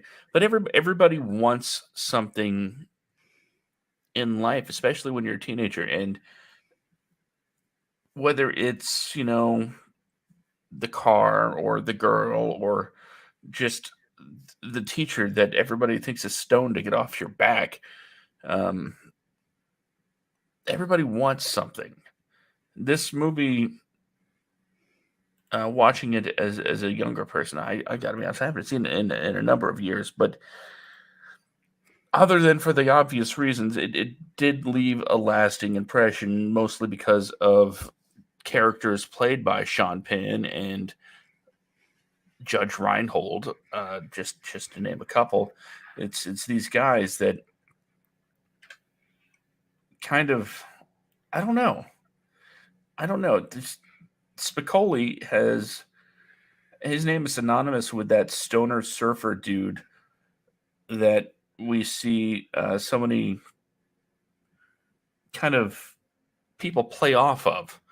That character maybe not originated in Fast Times, but definitely was perfected by Sean Penn and all of the antics that he would get away with in class.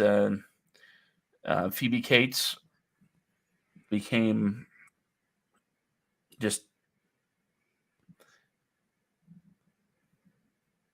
I keep wanting to say the word iconic. Everything about what there. Well, let's put it this way: there is no American Pie without Fast Times at Ridgemont High, right?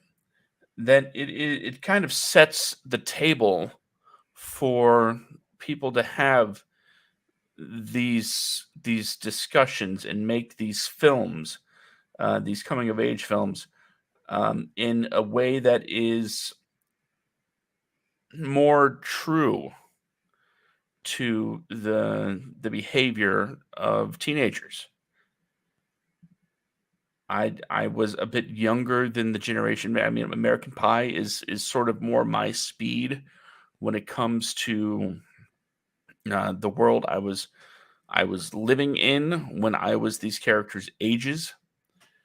But Fast Times is definitely no less significant just because of the time it was set in. Because the wants of young people, as I've noted over the years, hasn't changed all too much.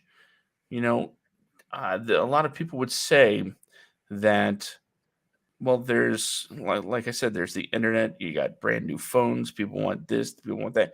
But what it all boils down to is teens just still want to fit in, have new cool stuff, look cool, be cool. And it doesn't matter if it's 1982 or 1999.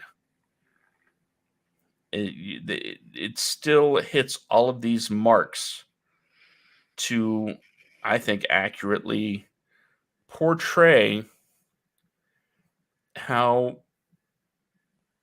they have these conversations in an almost brutally upfront way, especially with their friends.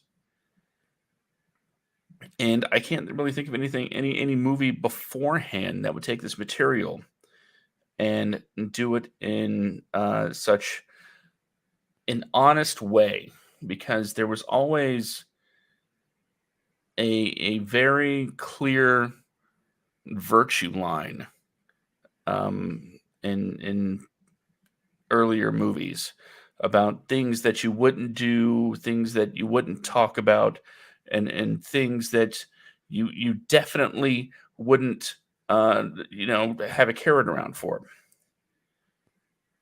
Thought that would be funny. Anyway, I mean, kind of. but what I'm saying is, Fast Times at Ridgemont High really, it opened the doors for frank conversations about a lot of things, including sex, and in certain instances, drugs, and the way teens are in real life. Was it every teen? Of course not. But everybody knows those kids that were having these weird conversations in the lunchroom and all this. So that's really what is that's the crux of the greatness that is Fast Times at Ridgemont High, in my opinion. But just for the sake of putting this out there, it also did give us the first the first um, appearance of a young Nick Coppola in a movie. Uncredited, you might know him today as Nicolas Cage. Yeah. And for all of those reasons, if any of you managed to follow my train of thought there, for all of those reasons, it is my number 4. So I mean, props to you for expanding Fast Times at Ridgemont High in such a collective cultural, giving it cultural accolades. I'll say that. Um, I could never get into this movie because I always felt like almost everyone in the movie was simply a caricature of some person that I actually knew. But I mean truly a caricature. Like, oh, hey, they took somebody who was smart and they turned them into this ridiculous idea. They turned someone who was pretty and they turned her into the fascination of every school-aged boy. I mean, like I get it and I understand why people, sort of like love this movie in a way that I feel like people loved Porky's too. But I have such a hard time with some of these movies, I guess because I sort of like I'm a little bit closer to living through those times and I always felt like they were sort of like laughing and mocking the actual culture that existed at that time and it never sat well with me. Even stoners. I mean it was like so it's funny in a way that like when I see it now it's like oh yeah haha that's funny. But I feel like I don't know, other than saying that these people felt like they were caricatures of actual people that I knew, I'm struggling with like why I felt so like it was just not I don't know, like the movie itself always felt like it was being sort of preachy to people. Like, hey, this is here's what here's the groups and here's how things generally end up, and it's not always great. Life is not a perfect picture, that's for sure. And I do feel like they went out of their way to say that, but I also feel like it was so, I don't know, like, less than slice of life, but not quite over the top enough to make it like super funny the way that Porky's was like super funny. And I don't like that one either, but at least it was like ridiculous. Fast Times at Ridgemont High was not ridiculous, and for some reason it always made me feel like, why? What is the point behind this? I don't. I guess, in a way, again, maybe because I lived closer to those times, like as an older person, maybe I kind of like felt um affected by it just differently. But I will say one thing. It definitely, Fast Times at Ridgemont High is now, I think, iconic in the sense that when people think back to the 80s, that's what they think that life was like. I disagree. I don't think that doesn't do a very good depiction of what life was actually like. People were way too sophisticated in Fast Times at Ridgemont High to even, that's not what life was generally like, but that's what people think about. They think that that's what it was. And so for that reason it does make it super interesting. I completely agree with that. Okay. um do you want to add anything? I didn't mean to trash your movie. Way to take a big old dump on my number 4. I totally didn't mean to do that. I Did you go to counterpoint. did you go to Richmond High, Jen? um Did you go to Richmond High? no, but I went Did to you a go to school Richmond High? just flippin' like it. I mean, like, just flippin' like it. Just Maybe you didn't have the fast times. Maybe you didn't have the fast times.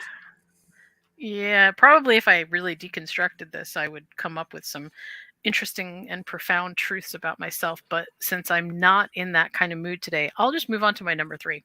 Okay. Okay. So my number three is probably a movie that either you love it or you hate it. Uh, and I can understand both sides of this, because for some people, I think this movie is like so kind of out there and crazy. But for me, this was one of the first movies that I ever saw. First of all, it was the first movie that I ever saw that had Kurt Russell in it that I actually liked. And secondly, it was the first movie that I ever saw where the special and practical effects were so good that they scared me, really scared me. It's called The Thing. And The Thing, if you are not familiar with it, takes place in the Antarctic.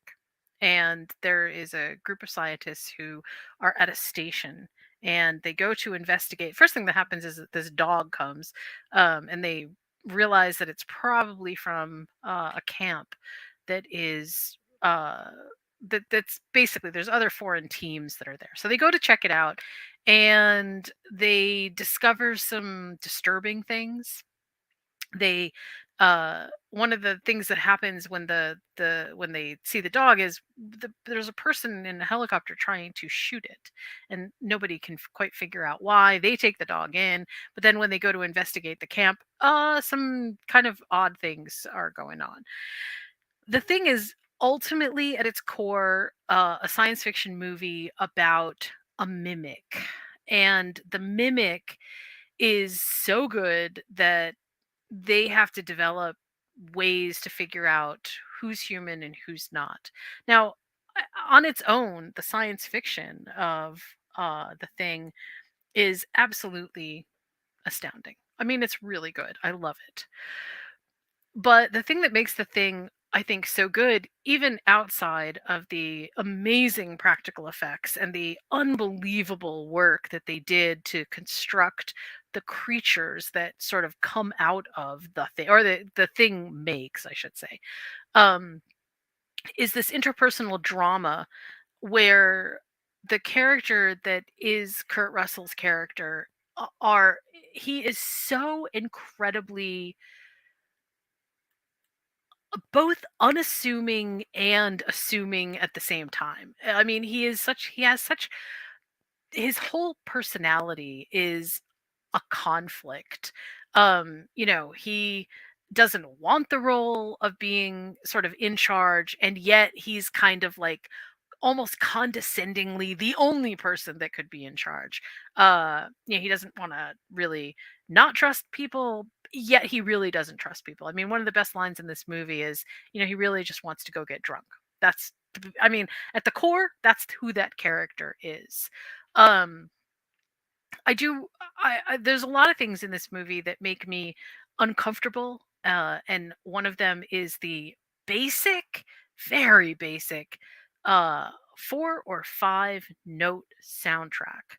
It's just a continual drone in the soundtrack, and it absolutely makes you feel like there's something pretty terrifying going on. It was really very well done. The other thing is I think from a horror perspective, never mind the sci-fi perspective, from the horror perspective, it really makes for uncomfortable cinema. Um, the stakes are high, but the stakes are high because there is this isolation that is happening and you feel it in every scene. They are cut off from the rest of the world and it matters. The other thing that I really love about the thing is how nebulous it actually is. Do we really know what the thing is? No. Do we understand what's happening? Still no. At the end is there resolution? No. And yet the movie totally works despite not having any resolution, despite not really knowing what the thing is, just that it basically is, something from another planet, we think. Um, Something that's been buried in the ice. Uh, we don't we never actually get kind of any forward progression because the movie isn't really about the thing. The movie is about the science team that is trying to basically figure out how they're going to survive. I feel like the thing gives me huge alien vibes. Um, and that's the part that makes me so happy about it. Um, the piece that is so good is sort of like the the isolation and the you have nowhere to go feeling. All of that combined makes this movie just so good. And again, I have to give another shout out to the practical effects in this movie. The special effects were so convincing and so good that it's hard to understate even at the time, because I think the movies actually aged remarkably well. But at the time it was just absolutely astounding to see. And with what they made out of the movie, it left a lasting impression on me. I absolutely fell in love with Kurt Russell in this movie. It just was like one of those, yay, this is so good. So the thing for my number 3 choice gets all my accolades. I absolutely loved it. Oh my goodness, that's like your favorite movie. It is, which tells you something about my number 2 and number 1 choice from 1982, because we don't normally get to talk about these movies. I mean, I guess my number 2 choice we could talk about it at other times. But my number 1 choice is definitely, it fits a certain genre specific place. And I'll explain why it kind of works with your choice, Tootsie, in a second. Okay, okay. Well, then let me get through my number 3, and we will get to that. Because my number 3 is, oh God, I use this word a lot, but it's no less true. It is iconic. So the question we must ask ourselves is, what happens when you how can I put this delicately? You decide to mess with the wrong person. You don't know somebody's background and have a bit of a power trip. Well, you get you and all your buddies killed. That's what happens. Because that's what happens in First Blood. Yeah. Rambo. I'm sure some of you are out there wondering what's a Rambo. Well, in case you're not aware, uh, John Rambo is a former Green Beret, and his movies have been absolutely what can I say? They they made Sylvester Stallone not an action star, but the action star. When you see guy in jungle killing everything in sight, it's generally like a take on a Rambo type. But here's the thing. Here's the thing that people don't remember about Rambo. The thing that was lost to time. That was this movie where it doesn't take place in some, you know, sweaty jungle. It doesn't take place in a war.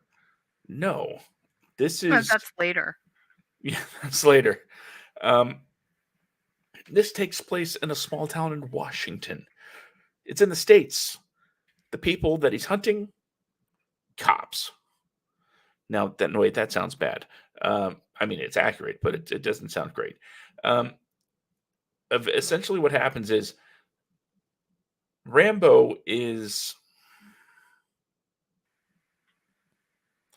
Rambo is just kind of chilling. He's minding his own business. He's kind of wandering, trying to find himself after some some really rough times in Vietnam. You know, clearly what we would uh, describe as PTSD, and a law enforcement officer decides to kind of give him a hard time because he doesn't like vagrants. Well, all Rambo wants to be is left alone. But when the officer keeps pushing the issue and eventually arrests him, uh, things get to a breaking point and Rambo escapes. And they decide to hunt him down. So he does exactly what he was trained to do, and that's take out the people that are hunting him.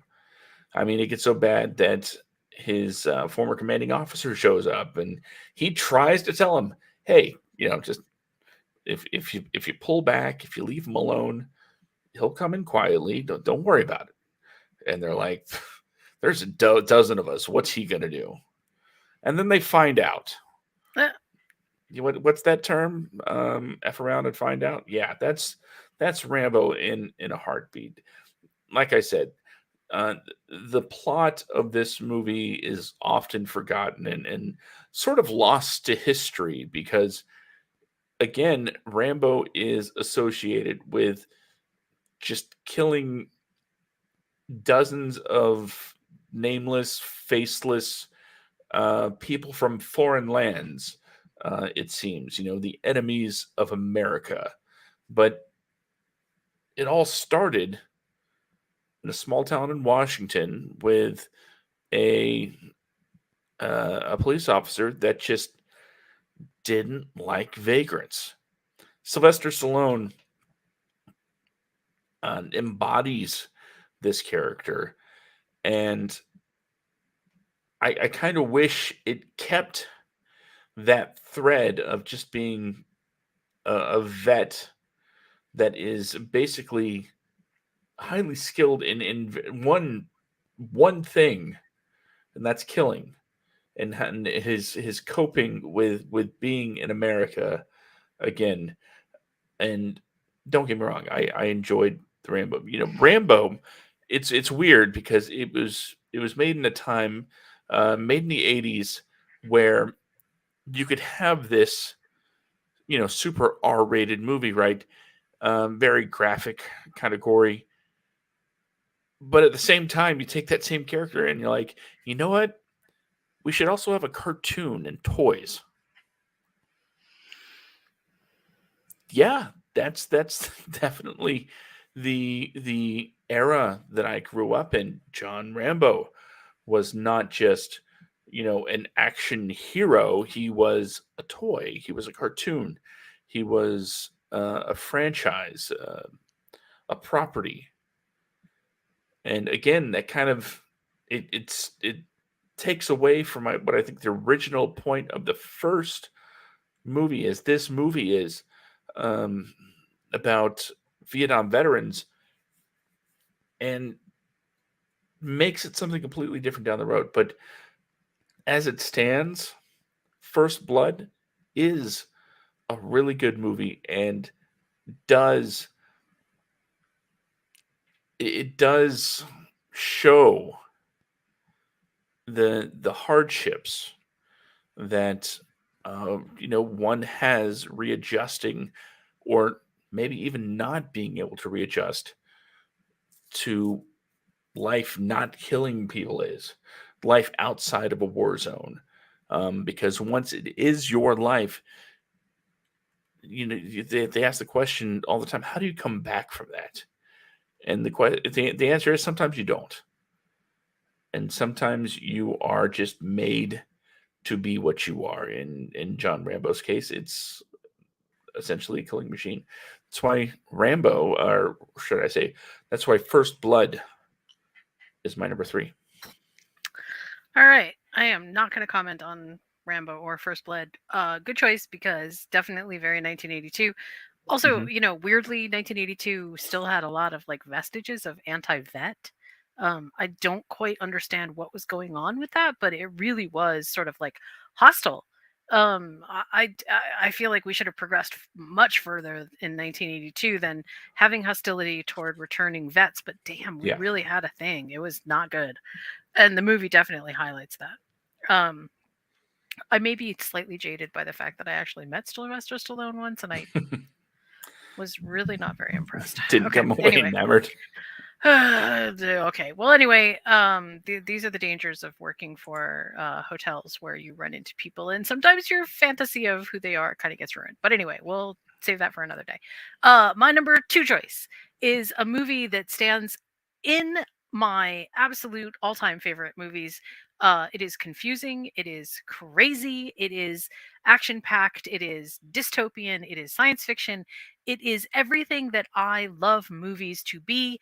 Um, and sometimes uh, I find tropes from this running through even present day movies. I can just feel them coming back.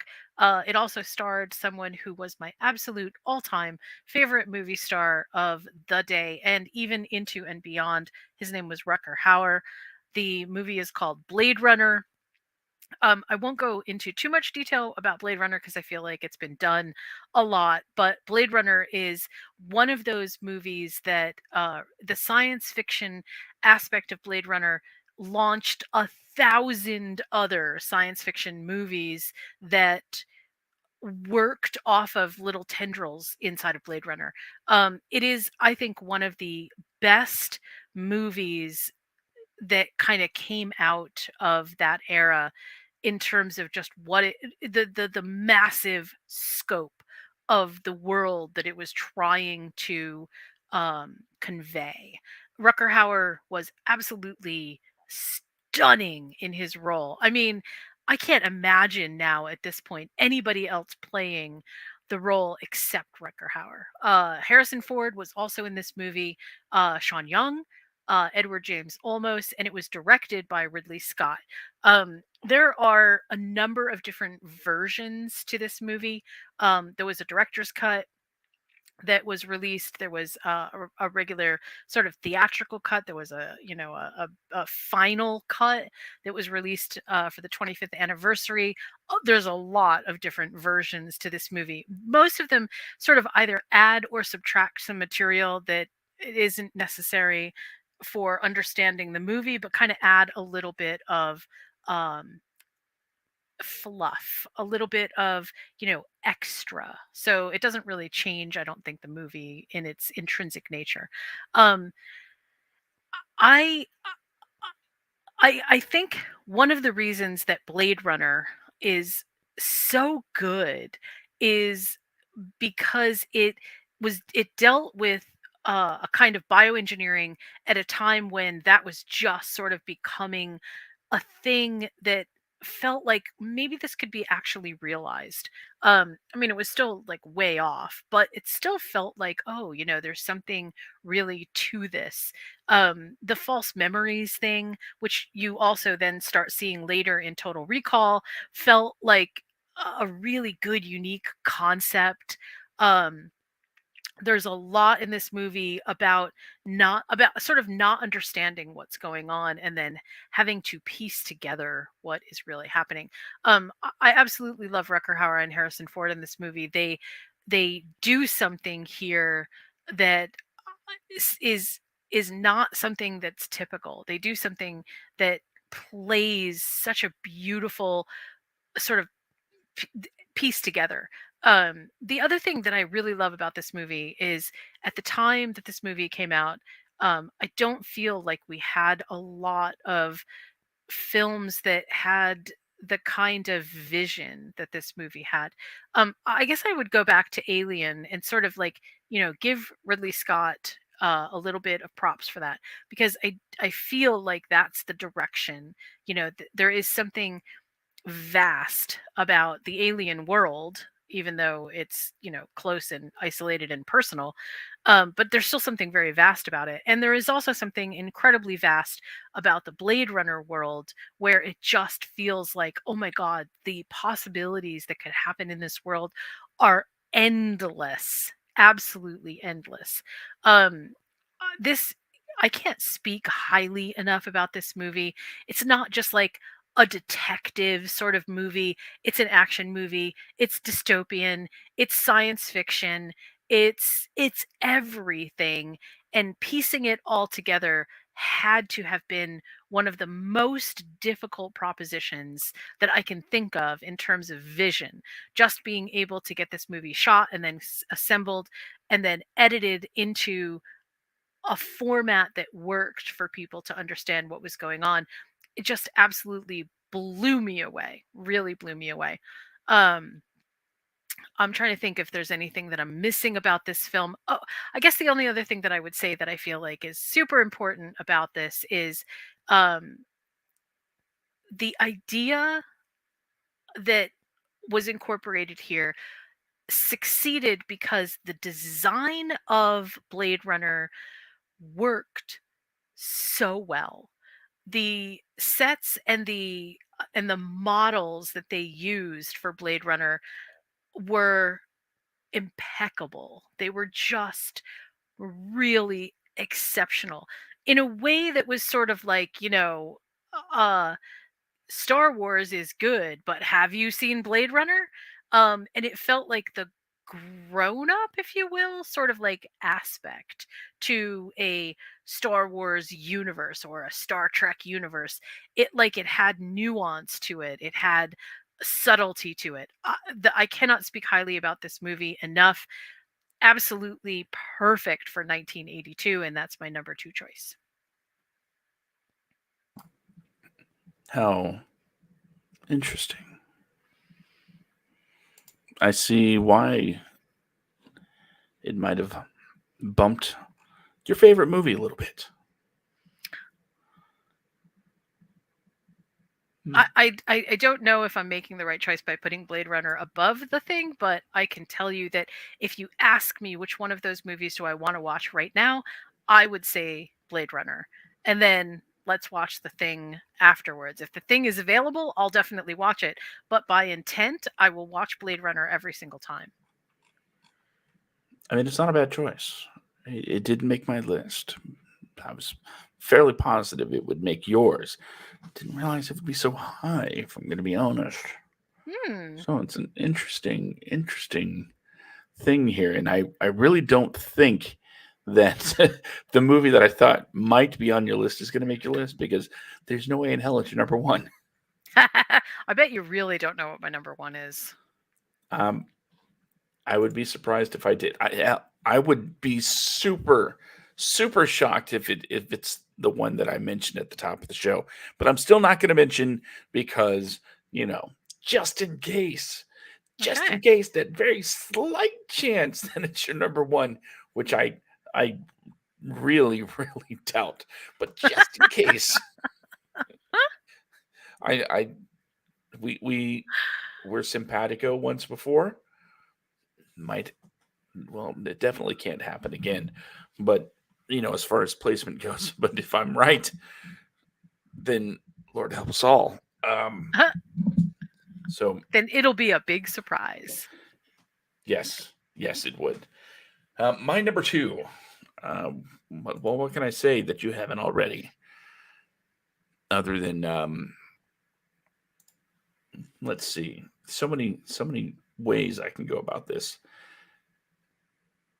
You decided to open up your talk about this movie with a quote. So I am also going to do the same. You ready? I'm ready. Spock. Of all the souls I have encountered in my travels, Knew it. his was the most human. Of course, I'm talking about Star Trek II, The Wrath of Khan. Because I think this is the movie that birthed Star Trek. I know you were wearing your Star Trek shirt at the theater, and quite frankly, up until this point, there was what, 2 seasons in a movie? Yeah. 2 seasons in a movie. It for a movie from or a show from the '60s, I might add, um, that got 2 seasons.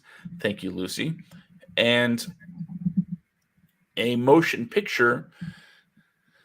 Well, let's face it, wasn't for a non Star Trek fan. It was really a non-starter.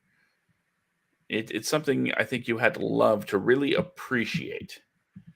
But The Wrath of Khan really brought Star Trek out with this crew that you hadn't seen in what, almost 20 years, as far as a regular basis on the TV show.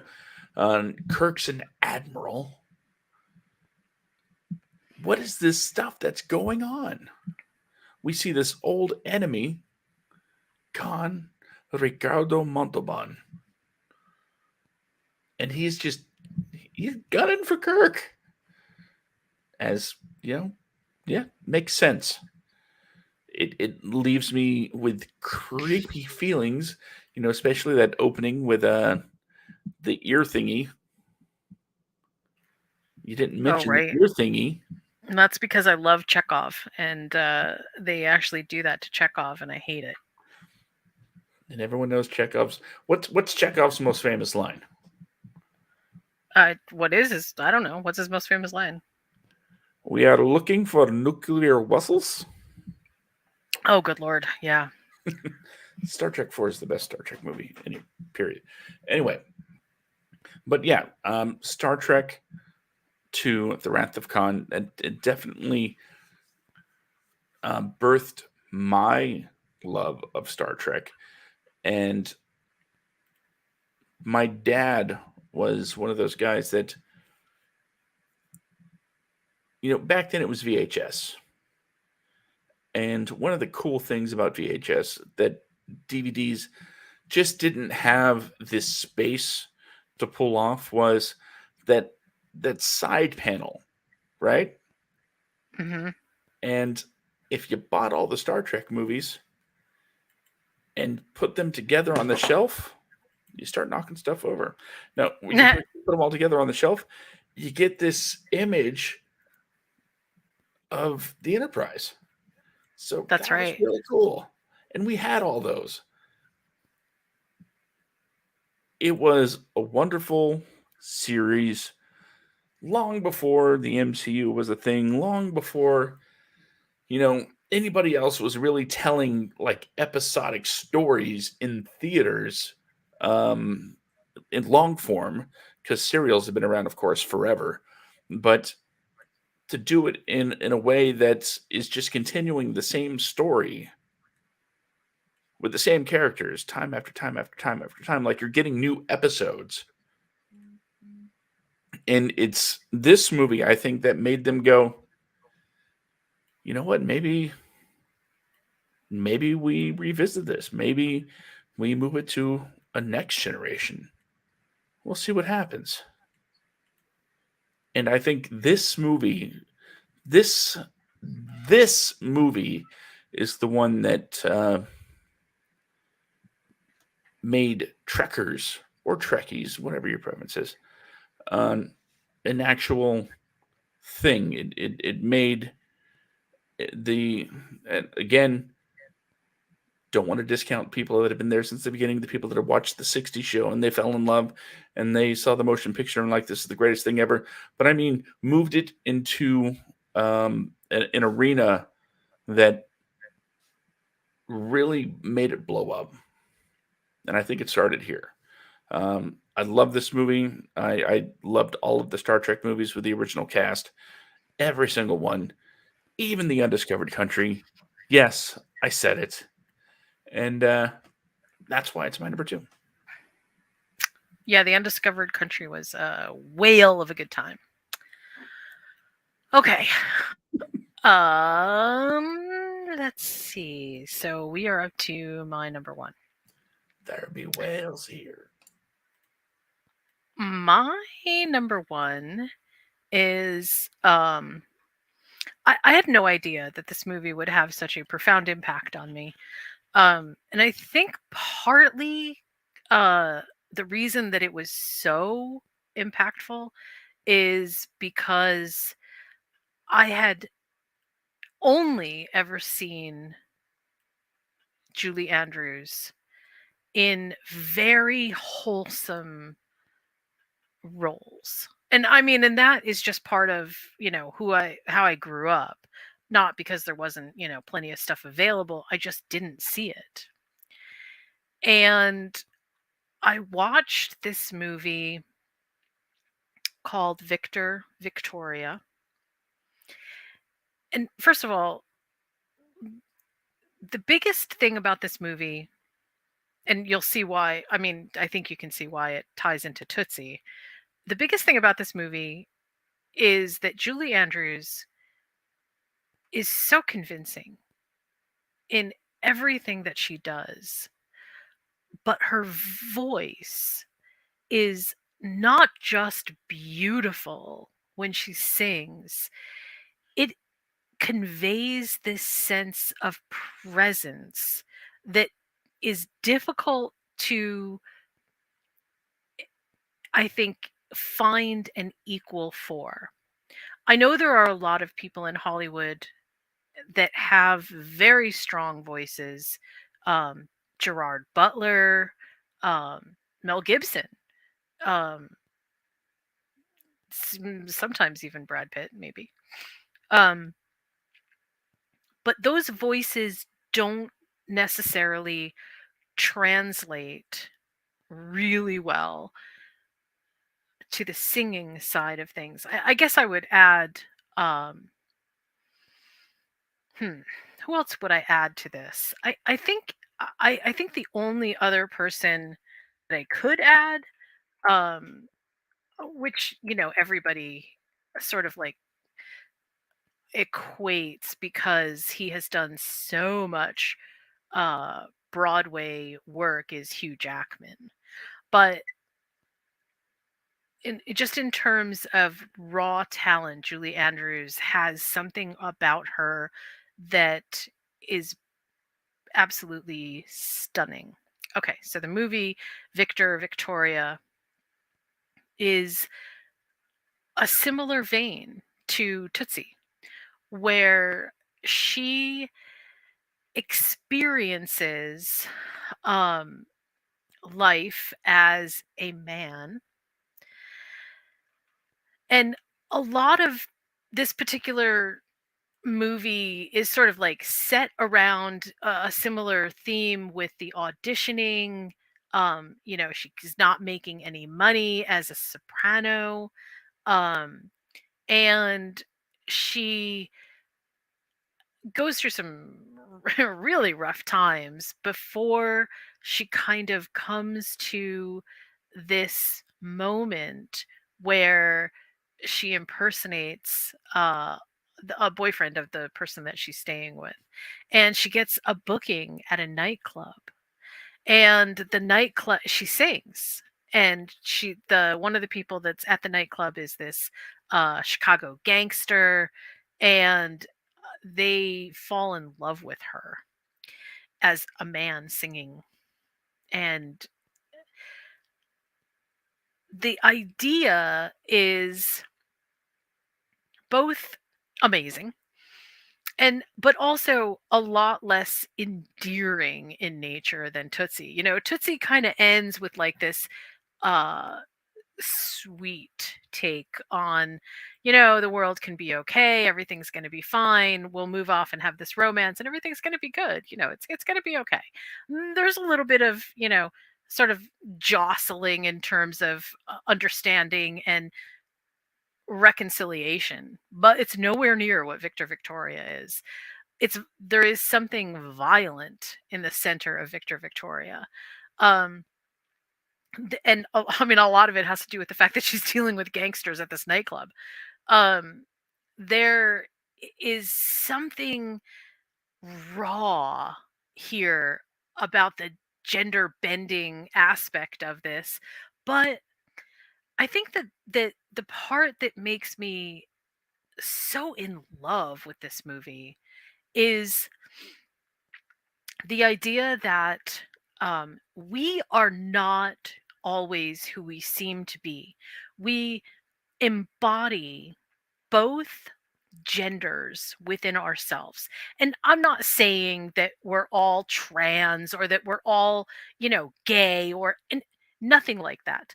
I'm saying that like there's a true feeling of embracing yin and yang here that is a balance, and when that balance is out of harmony, we don't always know what to do with it. We can stray too far on one side or stray too far on the other, and it creates chaos in our lives. And from a metaphoric standpoint, there's a beauty to the story here, but there's something really visceral and raw about this particular story because there's this like clawing desperation. It's very dark, it's very gritty, but the center of this is Julie Andrews portraying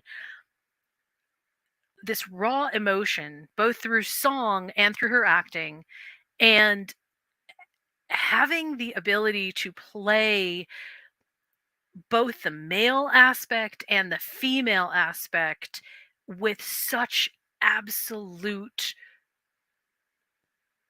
realism.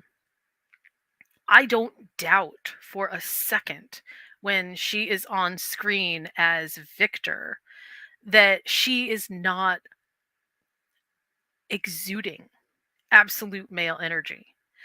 And yet she is able to absolutely become or, be just as easily Victoria without any sort of like, oh, well, there's all these little tells or there's all the no, no, it's just absolute brilliant acting. Um, the characters are larger than life in this, and like I said, it is absolutely gritty and violent in it at its core, but it also feels like a very darker version to As You Like It, in the sense that there are romances that are trying to happen and kind of can't because of gender. And again, I feel like this is a really good lesson for us because we keep telling the story over and over again, trying to sort of figure out what is it that makes each other attractive to each other.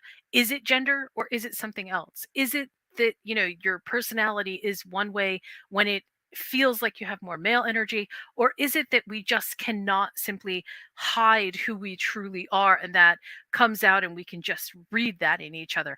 What is it? And I mean, the question I feel like is very open ended, and Victor Victoria really speaks to that in a way that is very, very satisfying. The end of this movie is is odd, but it's beautiful. It absolutely works in a way that I feel like few movies give you that satisfied feeling.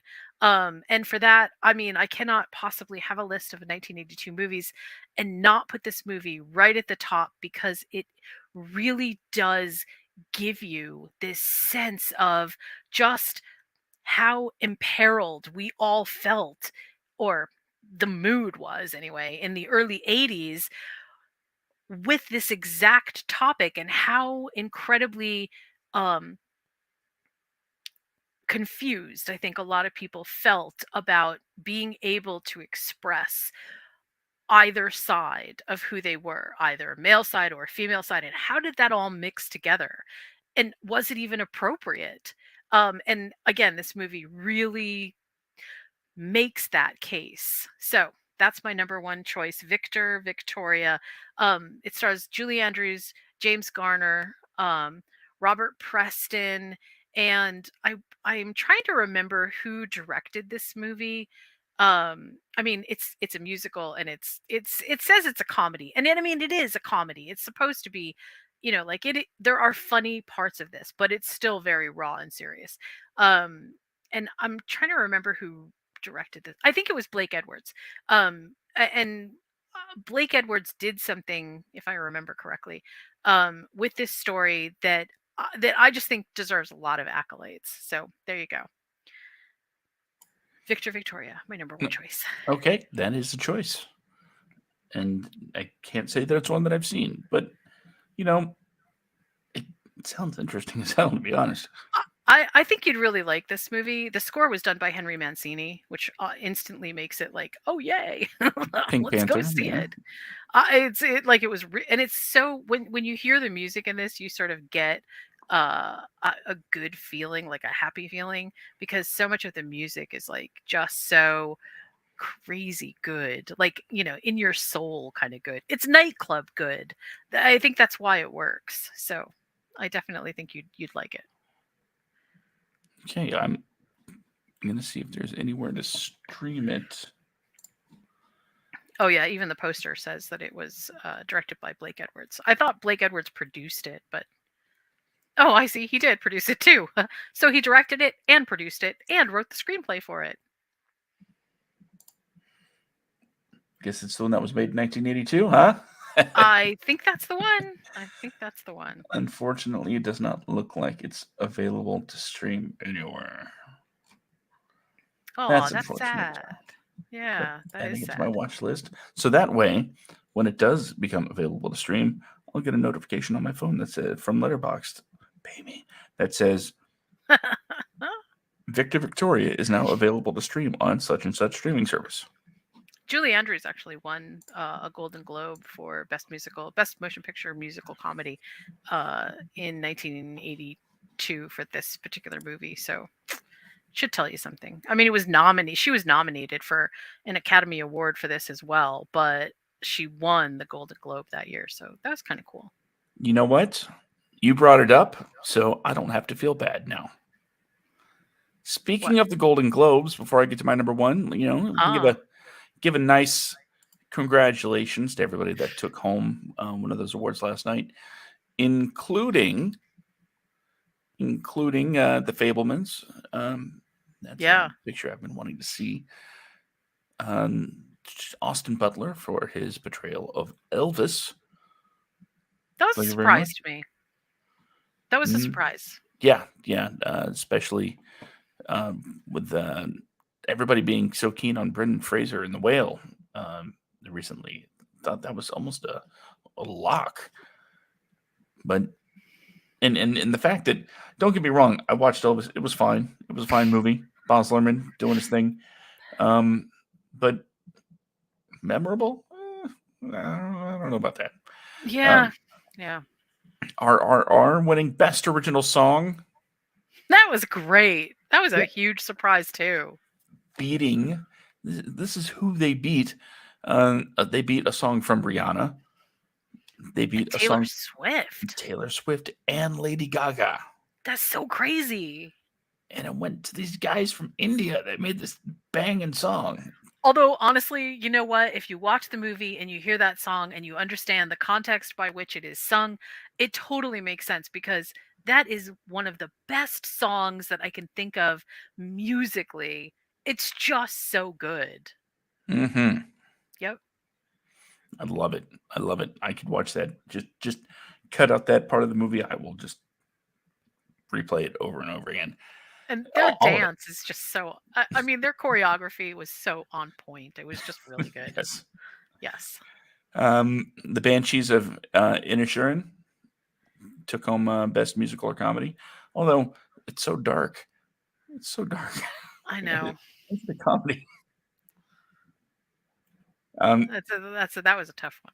Colin Farrell did also took home uh, an award for that Best Actor in a musical or comedy. But I think the big things, the big takeaways, uh, other than Spielberg winning for The Fablemans as director, Angela Bassett wins for Black Yeah. Panther. Yeah, Awesome. that was pretty crazy. And House of the Dragon won for Best Drama TV series.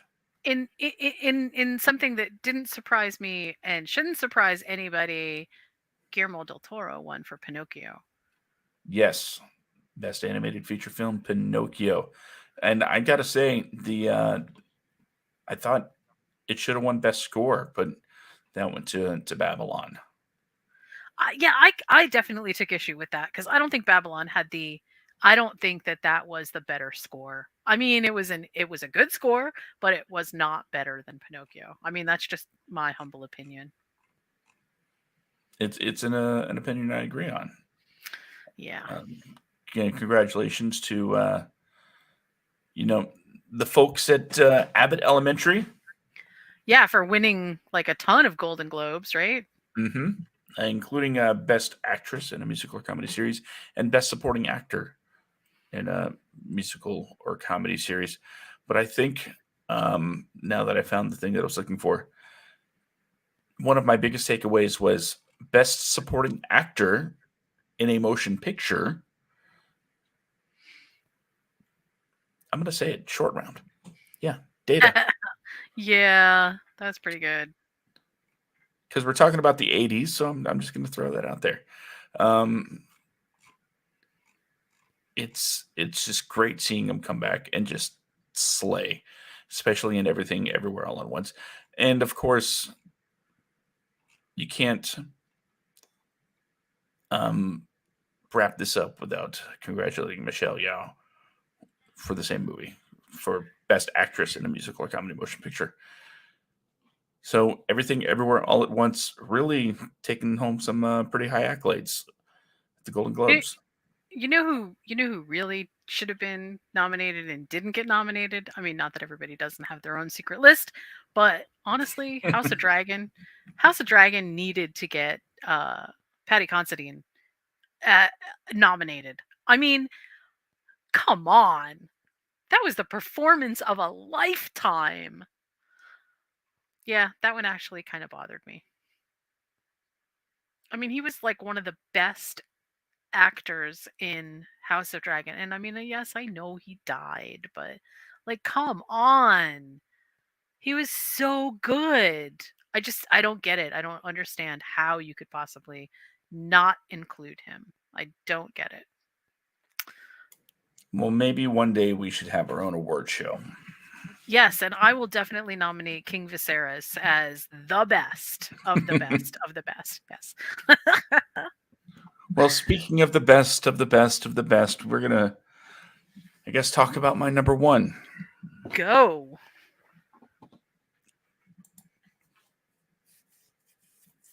You said you wouldn't forget, right? I won't forget. You won't forget. Because it's time. It's time to remind you. It's time to remind me that my number one best movie in 1982. It's E.T. the Extraterrestrial. Oh, yay! I made you think I didn't watch it before. I'm so glad that you actually watched that movie because I was going to seriously doubt whether you were a movie aficionado or whether you were just faking it. So I'm really Do glad to I hear have the credentials to even be on this show? that. I don't know. I was questioning. It was up there. And so, E.T. the Extraterrestrial, you mentioned a lot about it before. I really didn't want to say, hey, we have a crossover for this particular one because, well, it was my number one. And you know, for those paying attention, they would go, "Well, he hasn't talked about ET yet, so I guess that's his number one." Totally takes away the surprise element of the show. So ET is my number one. I'm not really gonna break it down. We already did that, but I will say that as a child from the '80s, if you haven't watched it, your parents should be in jail Yeah, for right. all sorts of reasons. This in the '80s. This was just a part of growing up watching ET, and quite frankly, I will say there have been some Lucas-like edits over the years. Let's edit out these guns. Um, I'm good with that stuff in it because if there's one thing the '80s taught me as a kid, it's that you know what life is dangerous. Yeah. The '80s absolutely loved to put kids in danger. That I was did, a theme throughout. Josh, I just have to say this, okay? Because I know I'm older than you by enough that my childhood was the 80s. Not that I was born in the 80s. My childhood was the 80s. And honestly, I can attest to the fact that adults just didn't have the same level of involvement. When we left the house sometimes in the morning, it's not a joke that because you see all these memes about nobody knew where we were. No, really, nobody knew where we were. I mean, we would leave the house sometimes early in the morning and not come back until dinner, and it was fine. Like nobody questioned, you know hey, what were you doing? Were you putting your life in danger? Because usually we were, but that wasn't the point. Nobody really cared. It wasn't. I mean, obviously they cared if we lived or died, but it wasn't. It was like that. So I just have to correct that because honestly, ET was basically minus the extraterrestrial. That was kind of how people lived. So Absolutely. Your day could begin with a nice little bowl of cereal in front of the TV watching cartoons, and by that evening you've stopped a terrorist, you've met aliens, you've done all sorts of crazy things, and you it's get home. So what you totally do true. today? Nothing. Yep, that's exactly what it was like too. I mean, the number of times that I think my brother and I almost died was like too many to count. So yeah, I'm surprised we made it. Parents are like, "Where's the kid?" I don't know. Outside. Yeah, exactly. Actually, my mom did this thing where she used to drive around the neighborhood to find the bikes, and wherever she found the bikes, she'd usually find us. So there was that. That was one of the limitations. Uh, you did sort of have a short range, mostly depending on where your feet or where your bike can take you. And, so generally the search area would be a couple miles. Yep, that is very true. You You did know, we didn't hop into people's cars. That was just no. no. You just didn't do that. And I'm not going to say I'm one of those overprotective parents now, but considering the area I live and the city I live, um, I don't think my kids go beyond the porch. Yep. But c'est la vie. ET is my number one. That is a truly great choice for number one. Like I said, I wish that E.T. could have been higher up on my list. I just had so many movies that I was excited for and had to stick a little bit higher. I get it. I get it. Should before we recap our list and get to next week's homework, would you like to know the movie that I thought might have made your list? Yes, I'm very interested. What is that movie? Because, well, it's a movie. When I watched it, I was like, huh, I get the feeling that this might be a Jen thing. Oh, It's called 1990 The Bronx Warriors. uh, I don't even know if I know that movie. Well, here's it's an Italian film apparently. That explains why everything looks like it was dubbed. Because it's supposed to take place in the Bronx. But Oh, you know what? I do. Wow. Okay, I did see this movie. It was just so bad. it was Oh my terrible. god. Yes, I did see this movie. It was just so bad I hardly remember it. Yes, I do remember this. And it had that guy in it that was like totally a heartthrob of the day. And you know what? And now I can't even remember his name, but he had the wild 80s hair. Like, Was it Vic Morrow? No. Because I don't know who Um any of these people are. I think his name was Mark. I don't remember his last name, but I think his name was Mark. And No, that he was and a Vic Morrow. he had Mark this like Gregory. yeah, yeah. He had this like really big hair, like he was from a glam metal band. Well, yeah, I'm looking at his some of his acting credits, which include 1990 The Bronx Warriors, and its sequel. It had a sequel Oh my called god. Escape from the Bronx, but he's also been in, let's see, Thunder, Thunder 2 and Thunder 3, as well as the classic Adam and Eve versus the Cannibals. Oh, hey, that was probably a really good movie. I'll definitely stick that one on my list. I seem to remember that this movie was like kind of like a not a ripoff, but like a really similar theme to Escape from New York. Um which also was Kurt Russell, right? Yeah, Um, where there's like, there's all these different like, crazy things that they have to go through. Uh, But and also it reminds me of the movie The Warriors, which was just the gangs trying to get through New York City. So it kind of like has those feels to them, even yeah, though they're one definitely. cool.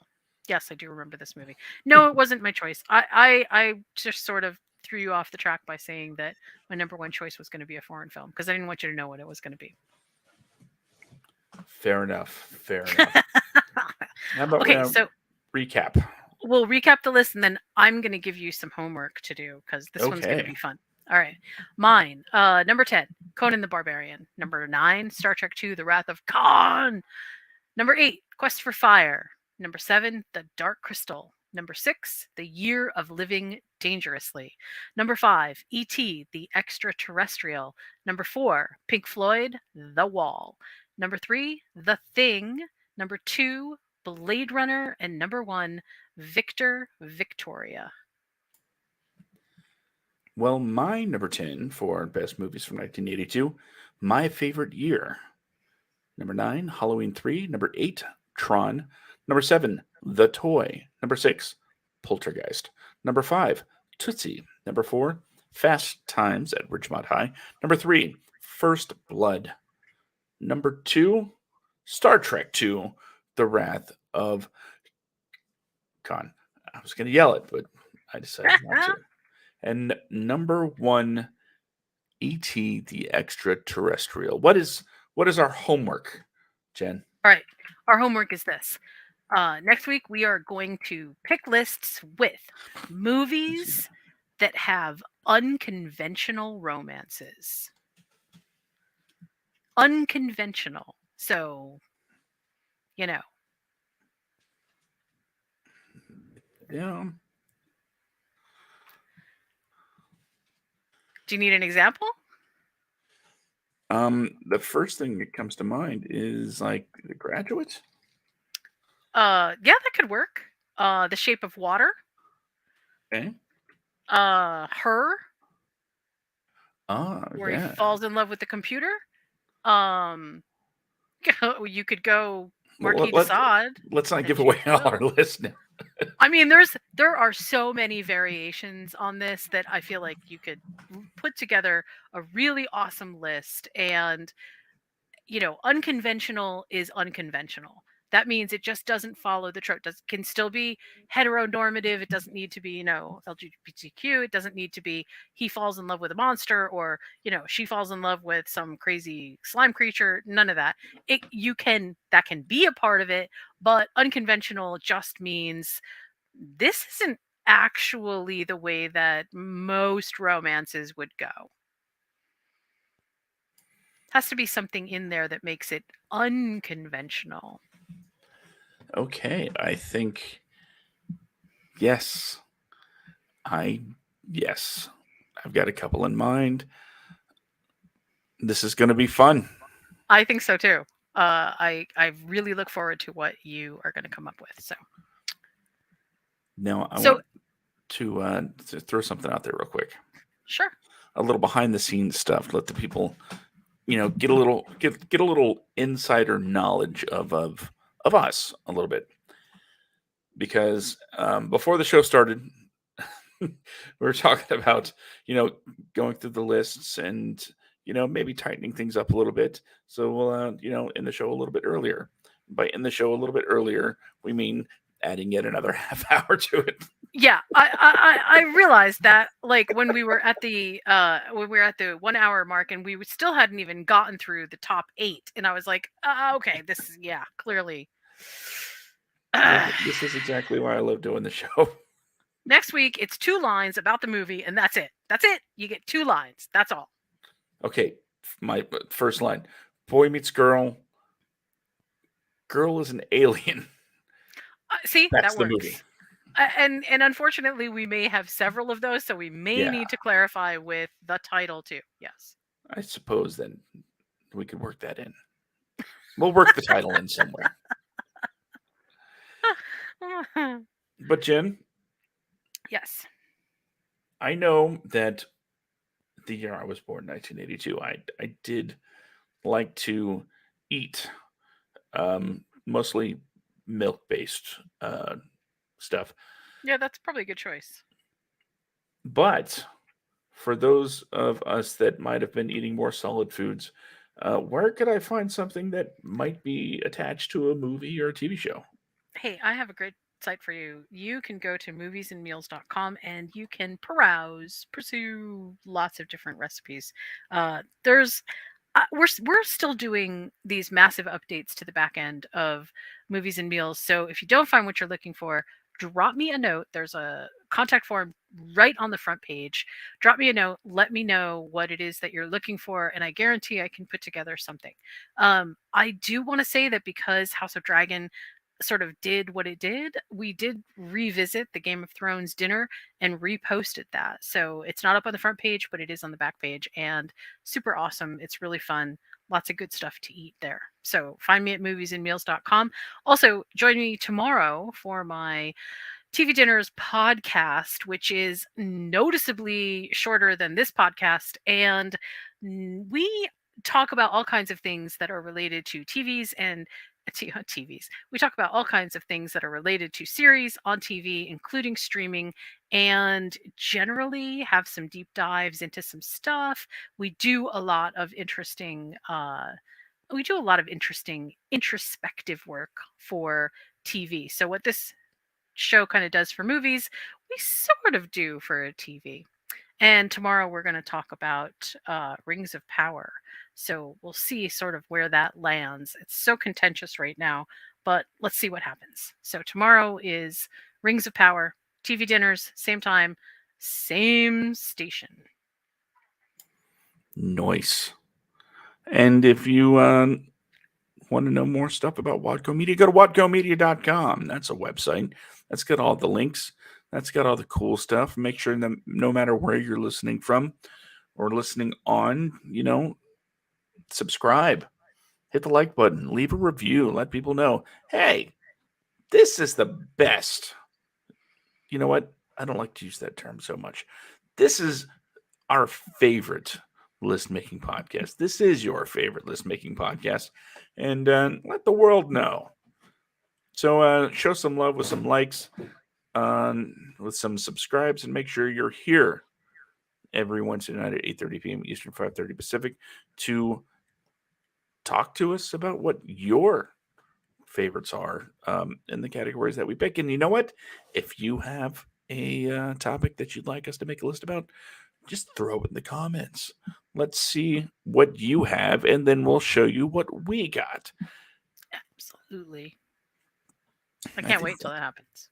Yeah, it's going to be a lot of fun. And we are going to definitely have some more listener-centric shows as, you guys start to, do a little more interacting, saying what's up, see what's going on. And don't forget to listen to the podcast. We're not begging for feedback, but, please send us feedback. Please.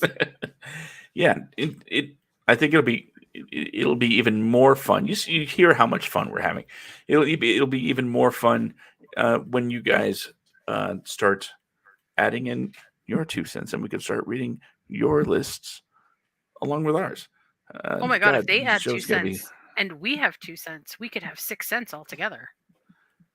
Yes, I mean, we could be millionaires. Oof.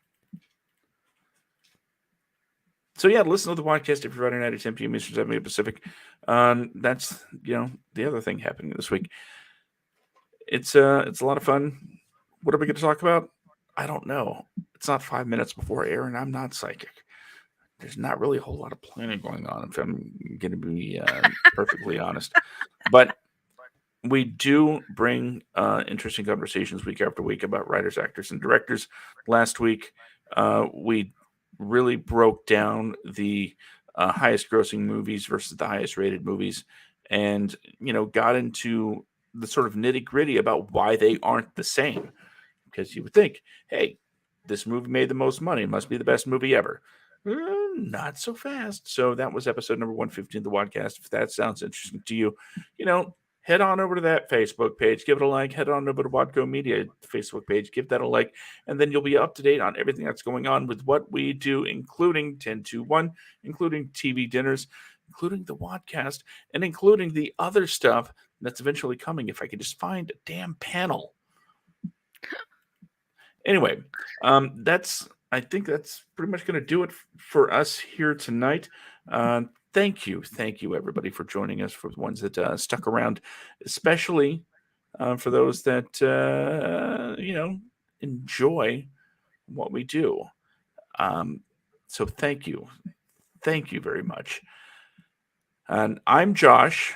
That over there is Jen, and I hope you all have a wonderful whatever time of day it is for you and forward. So I guess all that's left as I look for the tag is say goodnight, Jen. Good night, Jen.